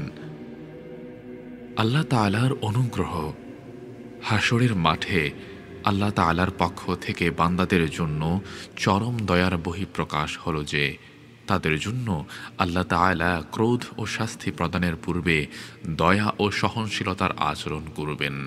বান্দাদের প্রতি আল্লাহ তাআলার অনুগ্রহের নিদর্শন হল গুনাহের কারণে জাহান্নামে প্রবেশকারী মুমিনের মুক্তির জন্য রাসূলুল্লাহ সাল্লাল্লাহু আলাইহি ওয়াসাল্লামকে তিনি সুপারিশের অনুমতি দিবেন। রাসূলুল্লাহ সাল্লাল্লাহু আলাইহি ওয়াসাল্লাম বলেন, এরপর ফিরে এসে আল্লাহর সকল প্রশংসা ও গুণগান গাইব। এরপর সেজদায় পড়ে যাব। বলা হবে, হে মুহাম্মদ, মাথা উঠান, বলুন, আপনার কথা শোনা হবে, সুপারিশ করুন, গৃহীত হবে। আমি বলবো, হে প্রতিপালক, আমার উম্মত, আমার উম্মত। তখন বলা হবে, যান, যার অন্তরে অনুপরিমাণ ক্ষুদ্র পরিমাণ ইমানও আছে, সরিষার দানার পরিমাণও ইমান আছে, তাকে জাহান্নাম থেকে বের করুন। এরপর আমি গিয়ে তাদেরকে বের করব। এরপর আমি বলবো, হে প্রতিপালক, যারা লা ইলাহা ইল্লাল্লাহ বলেছে তাদের ব্যাপারে আমাকে অনুমতি দিন। আল্লাহ তাআলা বলবেন, সেটি আপনার জন্য নয়, তবে আমার মর্যাদা ও অহংকারের শপথ, আমার মহত্ব ও বড়ত্বের শপথ, যে লা ইলাহা ইল্লাল্লাহ বলেছে, নিশ্চয় আমি তাকে জাহান্নাম থেকে বের করব। রাসূলুল্লাহ সাল্লাল্লাহু আলাইহি ওয়াসাল্লাম জাহান্নাম থেকে মুক্ত কিছু মুমিন গুনাহগারের অবস্থার বিবরণ দিতে গিয়ে বলেন, সুপারিশের প্রেক্ষিতে তারা জাহান্নাম থেকে বের হবে, আগুনে পুড়ে তারা শুকনো শসার মতো হয়ে যাবে। শাস্তির পরও একত্ববাদে বিশ্বাসী অনেক মুমিনকে জাহান্নাম থেকে বের করা হবে। রাসূলুল্লাহ সাল্লাল্লাহু আলাইহি ওয়াসাল্লাম বলেন, আগুনে পুড়ে ময়লা সুদৃশ্য হয়ে যাওয়ার পরও অনেককে জাহান্নাম থেকে বের করা হবে, জান্নাতে দেয়া হবে। জান্নাতবাসী তাদেরকে জাহান্নামী বলে সম্বোধন করবে। এ ধরনের সুপারিশ মুশরিক ব্যতীত অন্য সব লোকের জন্য গুনাহগারের শাস্তি ভোগ করার পর সুপারিশের প্রেক্ষিতে তাদেরকে জাহান্নাম থেকে মুক্ত করা হবে। এরপর মহান রব্বুল আলামিন বলবেন, এরপর আমার অনুগ্রহ ও দয়ায় জাহান্নাম থেকে অনেক সম্প্রদায়, যারা আগুনে পুড়ে অঙ্গার হয়ে গিয়েছিল, বের করে জান্নাতে প্রবেশের মুখে প্রবাহমান একটি নদীতে নিক্ষেপ করবেন। ওই নদীর পানিকে আবে হায়াত বলা হয়। এরপর তারা নদীর উপকূল থেকে দ্রুত উঠতে থাকবে, ঠিক যেমন প্রবাহিত পানিতে জমাট মাটি থেকে দ্রুত চারা উৎপন্ন হয়, এবং তোমরা পাথর ও বৃক্ষের আশেপাশে এগুলো অধিক পরিমাণে দেখে থাক, যেগুলোতে আলো বঞ্চিত সেগুলো সাদা হয়ে যায়। সেই নদী থেকে তারা উজ্জ্বল মতি সদৃশ্য হয়ে বের হবে। তারা হবে কেবল দয়াময় আল্লাহর অনুগ্রহ দ্বারা মুক্তিপ্রাপ্ত দল। কোনো প্রকার আমল ও কল্যাণ সম্পাদন ছাড়াই আল্লাহ তাদেরকে জান্নাতে প্রবেশ করাবেন। কুরআন সুপারিশ করবে। কুরআন হল আল্লাহর বাণী, আল্লাহর নৈকট্য অর্জনের শ্রেষ্ঠ উপায়। কোরআনের পাঠককে প্রতিটি অক্ষরের বিনিময়ে নেকি দেয়া হবে। দুনিয়াতে পবিত্র কুরআন সম্মান ও মর্যাদার এবং পরকালে মুক্তির উপায়। মুসলিম শরীফে আছে, রাসূলুল্লাহ সাল্লাল্লাহু আলাইহি ওয়াসাল্লাম বলেন, তোমরা অধিক পরিমাণে কুরআন তেলাওয়াত করো, কেননা কিয়ামতের দিন সে তার সাথীদের জন্য সুপারিশকারী হবে। রাসূলুল্লাহ সাল্লাল্লাহু আলাইহি ওয়াসাল্লাম আরও বলেন, কিয়ামতের দিন পবিত্র কুরআন এসে বলবে, হে আল্লাহ, তাকে আমার শ্রেষ্ঠত্বের মুকুট থেকে সজ্জিত করুন। এরপর তাকে সজ্জিত করা হবে। তারপর কুরআন বলবে, হে পালনকর্তা, তাকে আরও বেশি সজ্জিত করুন। তখন তাকে শ্রেষ্ঠত্বের অলঙ্কার পরানো হবে। কুরআন বলবে, হে আল্লাহ, তার প্রতি আপনি সন্তুষ্ট হয়ে যান। আল্লাহ তাআলা সন্তুষ্ট হবেন। তারপর বলা হবে, পড়ো এবং উন্নীত হও। প্রতিটি আয়াতের বিনিময়ে তোমাকে প্রতিফল দেয়া হবে। মুসনাদে আহমদে কোরআন পাঠকের মর্যাদা বর্ণনা করতে গিয়ে বলা হয়েছে, রাসূলুল্লাহ সাল্লাল্লাহু আলাইহি ওয়াসাল্লাম বলেন, কিয়ামতের দিন কবর উন্মোচিত হওয়ার পর ব্যক্তি কবর থেকে মলিন চেহারা নিয়ে উঠবে। তখন কোরআন তার সঙ্গে সাক্ষাৎ করে জিজ্ঞেস করবে, চিনতে পেরেছ আমায়? ব্যক্তি বলবে, না, তোমাকে চিনি না। সে বলবে, আমি তোমার সঙ্গে আল কোরআন, কত দ্বীপ্রহর তোমাকে তৃষ্ণার্ত রেখেছি, কত রাত তোমাকে জাগানো জাগ্রত রেখেছি। নিশ্চয় প্রত্যেকে ব্যবসায়ী নিজের ব্যবসার পেছনে লেগে থাকে। অবশ্যই আজ তুমি সকল ব্যবসাকে জয় করেছ। এরপর সে তার ডান হাতে রাজত্ব দেবে, বাম হাতে স্থায়িত্ব দেবে, মাথায় শ্রেষ্ঠত্বের মুকুট পরিয়ে দেবে। তার পিতামাতাকে উত্তম সাজে সজ্জিত করা হবে, যা দুনিয়াতে তারা পায়নি। উভয়ে বলবে, কিসের বিনিময়ে আমাদেরকে এসব পড়ানো হচ্ছে? বলা হবে, তোমার সন্তান কোরআনকে বন্ধুরূপে গ্রহণ করার কারণে। এরপর বলা হবে, পড়ো এবং জান্নাতের কক্ষসমূহে পদোন্নতি লাভ করো। এভাবে সে যতক্ষণ তার তিলের সাথে পড়তে থাকবে ততক্ষণ উপরে উঠতে থাকবে। তো ভাই ও বোন আমার, আমরা বুঝলাম কিয়ামতের দিন কোরআন সুপারিশকারী রূপে আসবে। ঠিক তেমনিভাবে দুটি বড় সূরা, সূরা বাকারা ও সূরা আল ইমরান, তাদের পাঠককে জাহান্নাম থেকে মুক্তির পক্ষে যুক্তি পেশ করবে। সুতরাং যে ব্যক্তি এই দুটি সূরা অধিক পরিমাণে পড়বে, দুটি বড় সূরা, সূরা বাকারা ও সূরা আল ইমরানে পাঠ করো, কেননা এই দুটি সূরা কিয়ামতের দিন ছায়াদানকারী মেঘমালার মতো আসবে, অথবা মনে হবে তারা উভয়ে দুটি সারিবদ্ধ পাখির মতো। সুতরাং যে ব্যক্তি এই দুটি সূরা অধিক পরিমাণে তেলাওয়াত করবে, কিয়ামতের দিন সে সুপারিশ লাভে ধন্য হবে। রাসূলুল্লাহ সাল্লাল্লাহু আলাইহি ওয়াসাল্লাম বলেন, তোমরা কোরআন পড়ো, কেননা সে তার সঙ্গীর ব্যাপারে সুপারিশকারী হবে। দুটি বড় সূরা, সূরা বাকারা ও সূরা আল ইমরান পাঠ করো, কেননা এই দুটি সূরা কিয়ামতের দিন দুটি ছায়াদানকারী মেঘমালার মতো আসবে, অথবা মনে হবে তারা উভয়ে দুটি সারিবদ্ধ পাখির বাহন। তাদের সঙ্গীদের পক্ষে তারা যুক্তি দাঁড় করাবে। তো ভাই আসুন কুরআনকে সঙ্গী বানাই। কুরআন পরকালীন বিপদের দিনে আপনার সাথে থাকবে, সুপারিশকারী হবে। রাসূলুল্লাহ সাল্লাল্লাহু আলাইহি ওয়াসাল্লাম বলেন, আল্লাহ তাআলার কাছে কোরআন মজিদ অপেক্ষা শ্রেষ্ঠ আর কোনো সুপারিশকারী নেই। রাসূলুল্লাহ সাল্লাল্লাহু আলাইহি ওয়াসাল্লাম বলেন, লোহায় যেমন মরিচা ধরে, আত্মায়ও তেমন মরিচা ধরে। জিজ্ঞেস করা হলো, ইয়া রাসূলুল্লাহ, তাহলে এ মরিচা কি দিয়ে পরিষ্কার করা হবে? রাসূলুল্লাহ সাল্লাল্লাহু আলাইহি ওয়াসাল্লাম বলেন, মনোযোগ সহকারে কোরআন মাজিদ তেলাওয়াত করা এবং বেশি করে মৃত্যুকে স্মরণ করা। আল্লাহ আমাদের সবাইকে কবুল করুন, আমিন। প্রত্যেক সম্প্রদায় তাদের নিজ উপাস্যকে অনুসরণ করবে। প্রিয় ভাই ও বোন আমার, হাসরের মাঠে চলবে প্রত্যেকের হিসাব নিকাশ। আল্লাহ তাআলা স্বয়ং বিচারক। সবাই যার যার কৃতকর্মের ফল পেয়ে যাবে। একসময় বিচার কার্য সমাপ্তির মাধ্যমে সকলের চিরস্থায়ী ঠিকানা নির্ধারিত হয়ে যাবে। কেউ যাবে জান্নাতে, কেউ যাবে জাহান্নামে, হয়তো জান্নাত নয়তো জাহান্নাম। মৃত্যুর পর এ দুটিই হলো জিন ইনসানের চিরস্থায়ী ঠিকানা। বিচার দিবসে শেষ পর্যায়ে প্রত্যেক সম্প্রদায়কে দুনিয়াতে তারা যে উপাস্যদের পূজা করত তাদের অনুসরণ করতে বলা হবে। তখন তারা দেখতে পাবে দুনিয়ায় তারা যে উপাস্যদের পূজা করত তাদের হাজির করা হয়েছে। তাদের উপাসনাকারী সম্প্রদায় নিজ নিজ উপাস্যকে অনুসরণ করবে, তাদের পেছনে পেছনে যাবে। যে সূর্য পূজা করত সে সূর্যের পেছনে পেছনে হাঁটবে, যে চন্দ্র পূজা করত সে চন্দ্রের পেছনে পেছনে যাবে। যারা মূর্তি পূজা করত তারা মূর্তির পেছনে পেছনে যাবে। যারা ফেরাউনকে খোদা মানত তারা ফেরাউনের পেছনে পেছনে যাবে। এভাবেই সকলে চলতে চলতে জাহান্নামে গিয়ে নিপতিত হবে। কুরআনে কারিমে আল্লাহ তাআলা বলেছেন, আর আমি মূসা আলাইহিস সালামকে প্রেরণ করি আমার নিদর্শনাদি ও সুস্পষ্ট সনদ সহ ফেরাউন ও তার পরিষদবর্গের কাছে। তবুও তারা ফেরাউনের হুকুমে চলতে থাকে, অথচ ফেরাউনের কোনো কথা ন্যায়সঙ্গত ছিল না।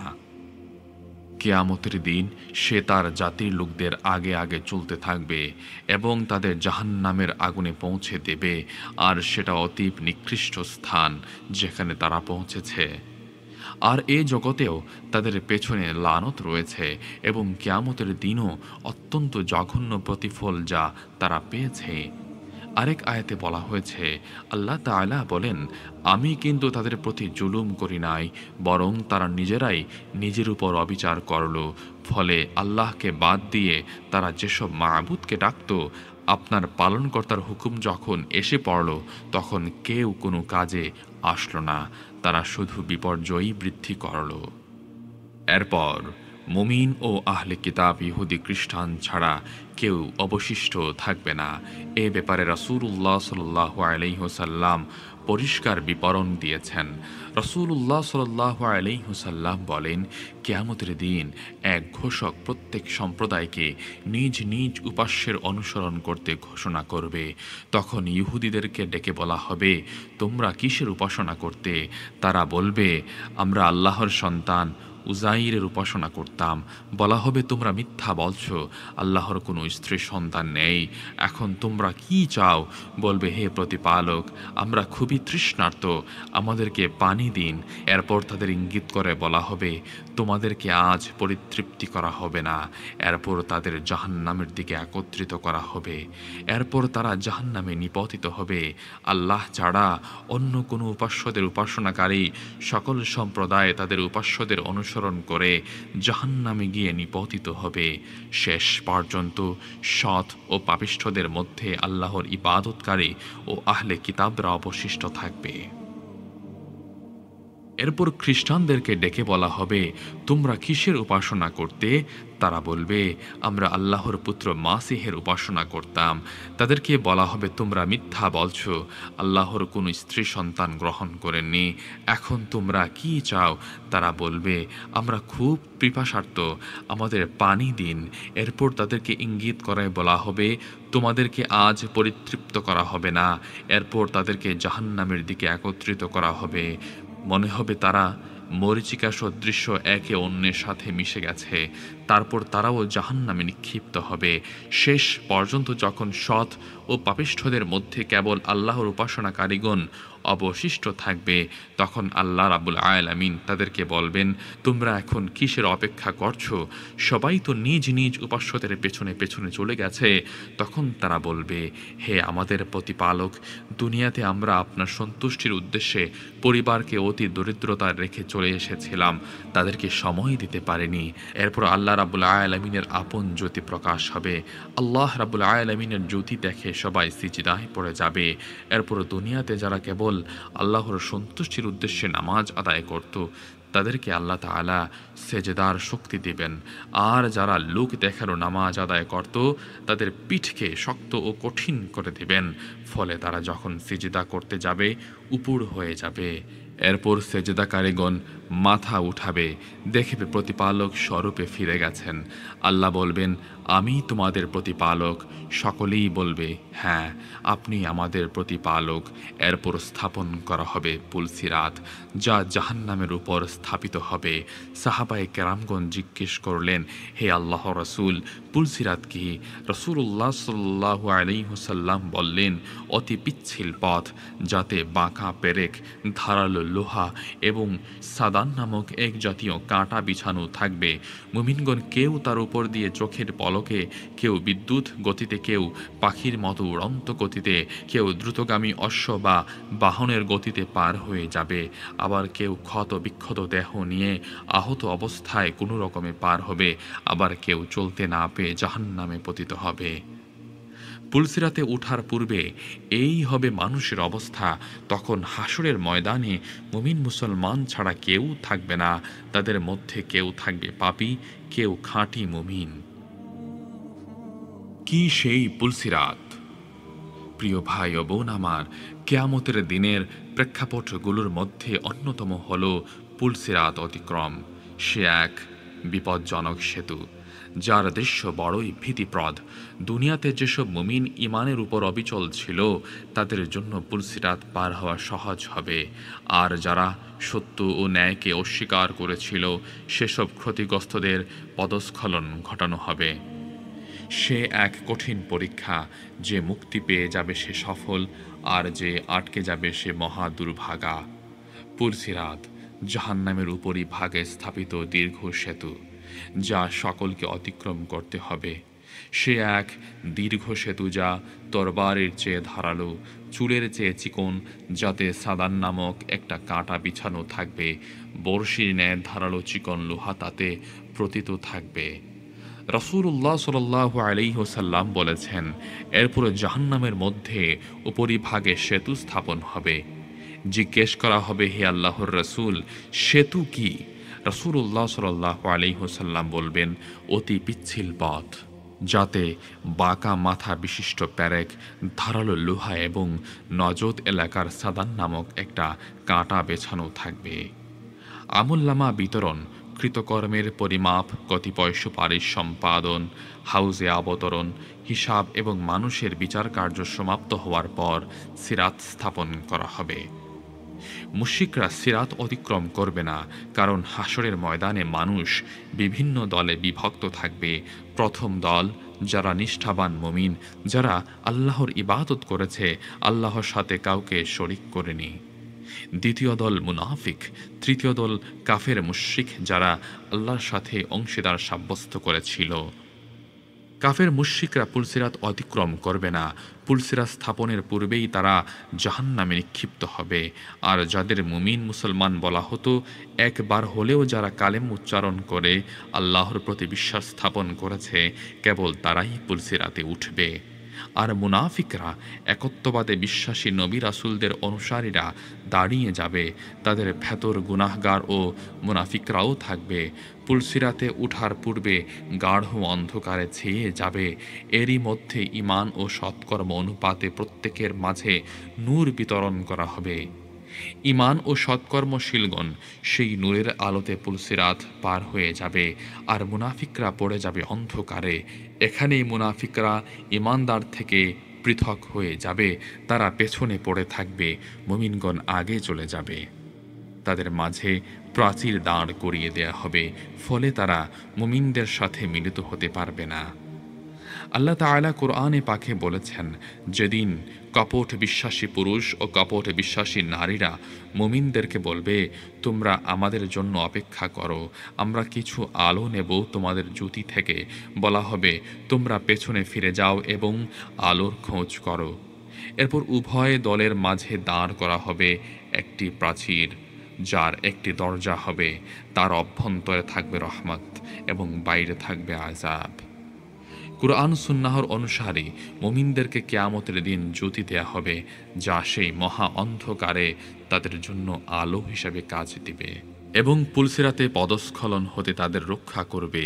আর কুরআন সুন্নাহ থেকে বিমুখতা প্রদর্শনকারী মুনাফিকরা কিয়ামতের দিন সেই মহা অন্ধকারে নিমজ্জিত থাকবে। পুলসিরাতে ব্যক্তির আমলই তাকে পার করবে। আমল অনুযায়ী কারো গতি হবে বিদ্যুতের ন্যায়, কারো গতি হবে বাতাসের ন্যায়। অপরদিকে রাসূলুল্লাহ সাল্লাল্লাহু আলাইহি ওয়াসাল্লাম দাঁড়িয়ে বলতে থাকবেন, হে আল্লাহ, মুক্তি দিন, মুক্তি দিন। রাসূলুল্লাহ সাল্লাল্লাহু আলাইহি ওয়াসাল্লাম বলেন, তোমাদের প্রথম দল পুলসিরাত বিদ্যুৎ বেগে পার হয়ে যাবে। এরপর আরেক দল বাতাসের গতিতে, আরেক দল পাখির মতো উড়ন্ত গতিতে, আরেক দল উটের চলার গতিতে আমলই তাদের পার করবে। তোমাদের নবী পুলসিরাতের উপর দাঁড়িয়ে বলতে থাকবে, হে প্রতিপালক, মুক্তি দিন, মুক্তি দিন। শেষ পর্যন্ত কারো কারো আমল দুর্বল হওয়ার কারণে চলতে পারবে না, ফলে তারা হামাগুড়ি দিতে দিতে চলবে। প্রিয় ভাই ও বোন আমার, সে ভয়াবহ অবস্থার কথা ভাবুন তো। মনে করুন আপনি পুলসিরাতের উপর দাঁড়িয়ে, নিচে জাহান্নামের আগুন দাউ দাউ করে জ্বলছে, চারপাশ ঘোর অন্ধকারে ঘেরা। কখনো আপনি হাঁটছেন, কখনো পড়ে যাচ্ছেন, কখনো হামাগুড়ি দিয়ে চলছেন। আপনার সামনে পেছনে অসংখ্য মানুষ পা পিছলে পড়ে যাচ্ছে, কাটাবিদ্ধ হচ্ছে, আগুন ঝলসে দিচ্ছে শরীর। আপনার চোখের সামনে কেউ কেউ জাহান্নামের আগুনে পড়ে যাচ্ছে। হায়, কি ভয়াবহ অবস্থা! আমলই সেখানে আলো হবে, পুলসিরাত পার হতে সাহায্য করবে। আল্লাহ আমাদের সবাইকে আমল করার তৌফিক দান করুন, আমিন। পুলসিরাত অতিক্রমের পর, প্রিয় ভাই ও বোন আমার, পুলসিরাত পার হওয়ার পরও পরীক্ষা বাকি থাকবে। সেটা হলো কেসাস, দুনিয়াতে তাদের পরস্পরের হক ও অবিচারের বদলা নেওয়া হবে। এটা মহান রব্বুল আলামিনের একটি হিকমত। আল্লাহ রব্বুল আলামিন মুমিনদের জান্নাতে প্রবেশের পূর্বে সবাইকে স্বচ্ছ ও পবিত্র করে দিতে চাইবেন, যেন কারো কোনো দাবি অবশিষ্ট না থাকে। এটা নতুন কোনো শাস্তি নয়, এটা আল্লাহ তাআলা বান্দাকে পুত পবিত্র করে জান্নাতে দেয়ার একটি পথ। জান্নাতে প্রবেশের পূর্বে মুমিনদের মধ্য থেকে অবিচারের বদলা গ্রহণ করা হবে। এ ব্যাপারে রাসূলুল্লাহ সাল্লাল্লাহু আলাইহি ওয়াসাল্লাম বলেছেন, জাহান্নাম থেকে মুক্ত হওয়ার পর জান্নাত ও জাহান্নামের মধ্যবর্তী একটি সরু স্থানে মুমিনদেরকে থামানো হবে। দুনিয়াতে পরস্পরের প্রতি যদি কোনো হক বাকি থাকে বা কারো প্রতি অবিচার করে থাকে, তার বদলা দেয়া হবে। শেষ পর্যন্ত তারা সম্পূর্ণ পুত পবিত্র হওয়ার পর জান্নাতে প্রবেশের অনুমতি দেয়া হবে। ওই সত্তার শপথ যার হাতে আমার প্রাণ, জান্নাতে তারা নিজ আবাসস্থল নিয়ে অনেক গর্ব করবে। কেসাস গ্রহণের পদ্ধতিটাও হবে এরকম। সেদিন তো কোনো সম্পদও থাকবে না, থাকবে না কোনো সন্তান সন্ততি, টাকা পয়সার কোনো মূল্য থাকবে না। কেসাস হবে সৎ কর্মফল বা অসৎ কর্মফল বিনিময়। সুতরাং যারা দুনিয়াতে অন্যের মাল হরণ করেছিল, অপরকে কষ্ট দিয়েছিল, আঘাত করেছিল, সেখানে অন্যায়ের পরিমাণে অপরাধী থেকে সৎ কর্মফল কেটে নেওয়া হবে। এভাবে সৎ কর্মফল শেষ হয়ে গেলে দ্বিতীয় পক্ষের অসৎ কর্মফল তার ঘাড়ে চাপিয়ে দেয়া হবে। এটি মহান রব্বুল আলামিনের চরম ইনসাফ। সেখানে পূর্ণ ইনসাফ কায়েম হবে। বান্দাদের পরস্পর কোনো অবিচার তিনি অবশিষ্ট রাখবেন না, তাদের কোনো অনুতাপ আফসোস বাকি রাখবেন না। এর মাধ্যমে সবাইকে সন্তুষ্ট করে পুত পবিত্র করে জান্নাতে দেবেন। হযরত আবু হুরায়রা রাদিয়াল্লাহু তাআলা আনহু বর্ণনা করেন, একদিন রাসূলুল্লাহ সাল্লাল্লাহু আলাইহি ওয়াসাল্লাম বসা ছিলেন। হঠাৎ দেখলাম তিনি হাসছেন। হাসির ফলে রাসূল সাল্লাল্লাহু আলাইহি ওয়াসাল্লামের দাঁতগুলো প্রকাশ হয়ে গিয়েছিল। জিজ্ঞেস করা হলো, কেন হাসছেন হে আল্লাহর রাসূল সাল্লাল্লাহু আলাইহি ওয়াসাল্লাম? রাসূলুল্লাহ সাল্লাল্লাহু আলাইহি ওয়াসাল্লাম বললেন, হাসরের মাঠে আমার উম্মতের দুই ব্যক্তি আল্লাহ তাআলার সামনে হাঁটু গেড়ে বসে পড়বে। একজন বলবে, হে প্রতিপালক, এই ভাই থেকে আমার প্রতি অবিচারের মূল্য গ্রহণ করুন। দ্বিতীয় ব্যক্তিকে উদ্দেশ্য করে আল্লাহ তাআলা বলবেন, তুমি অবিচার পরিমাণ মূল্য পরিশোধ করো। সে বলবে, হে প্রতিপালক, আমার কাছে তো কোনো সৎ কর্মফল অবশিষ্ট নেই। প্রথমজন বলবে, হে প্রতিপালক, তাহলে তো আমার অসৎ কর্মগুলো বহন করুন। এ কথা বলার সময় রাসূলুল্লাহ সাল্লাল্লাহু আলাইহি ওয়াসাল্লামের চক্ষুদয় অশ্রুসিক্ত হয়ে উঠল। এরপর বলতে লাগলেন, সেদিন মানুষ তাদের পাপের বোঝা নিজের ঘাড় থেকে সরাতে চাইবে। এরপর আল্লাহ তাআলা অবিচারের মূল্য প্রার্থনাকারীকে বলবেন, চোখ তুলে দেখো। বিচার প্রার্থী চোখ তুলে দেখে বলতে থাকবে, হে প্রতিপালক, আমি দেখতে পাচ্ছি মণিমুক্তায় সুশোভিত স্বর্ণ খচিত শহর ও সোনালী প্রাসাদ। হে প্রতিপালক, এগুলো কোনো নবীর জন্য, কোনো সিদ্দিকের জন্য, এগুলো নাকি কোনো শহীদের জন্য? আল্লাহ রাব্বুল আলামিন বলবেন যে এই ব্যক্তির অবিচারের মূল্য পরিশোধ করবে তার জন্য। বিচার প্রার্থী বলবে, কে এর মূল্য পরিশোধ করবে? আল্লাহ রাব্বুল আলামিন বলবেন, তুমি পরিশোধ করবে। বিচার প্রার্থী বিস্মিত হয়ে বলবে, কিভাবে? আল্লাহ তাআলা বলবেন, তাকে ক্ষমা করার মাধ্যমে। বিচার প্রার্থী বলবে, হে আল্লাহ, আমি তাকে ক্ষমা করে দিলাম। তারপর আল্লাহ রাব্বুল আলামিন বলবেন, যাও, তোমার ভাইয়ের হাত ধরে তাকে জান্নাতে প্রবেশ করাও। এরপর রাসূলুল্লাহ সাল্লাল্লাহু আলাইহি ওয়াসাল্লাম বললেন, তোমরা আল্লাহকে ভয় করো এবং পরস্পরের মধ্যে মীমাংসা স্থাপন করো, কেননা কিয়ামতের দিন আল্লাহ তাআলা মুমিনদের মাঝে মীমাংসা স্থাপন করবেন। প্রিয় ভাই ও বোন আমার, বাস্তবতা তো এটাই। সবাই সবার হকের বিষয়ে খেয়াল রাখি।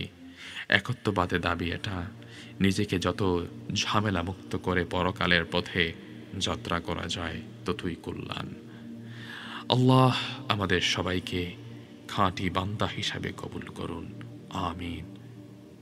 পুলসিরাতে নূর লাভের পর মুমিনগণ আল্লাহ রাব্বুল আলামিনের কাছে যে দোয়াটি করবে, আল্লাহ তাআলা কুরআন কারিমে তা বর্ণনা করেছেন, রব্বানা আতিম লানা নূরানা ওয়াগফির লানা ইন্নাকা আলা কুল্লি শাইইন কদির।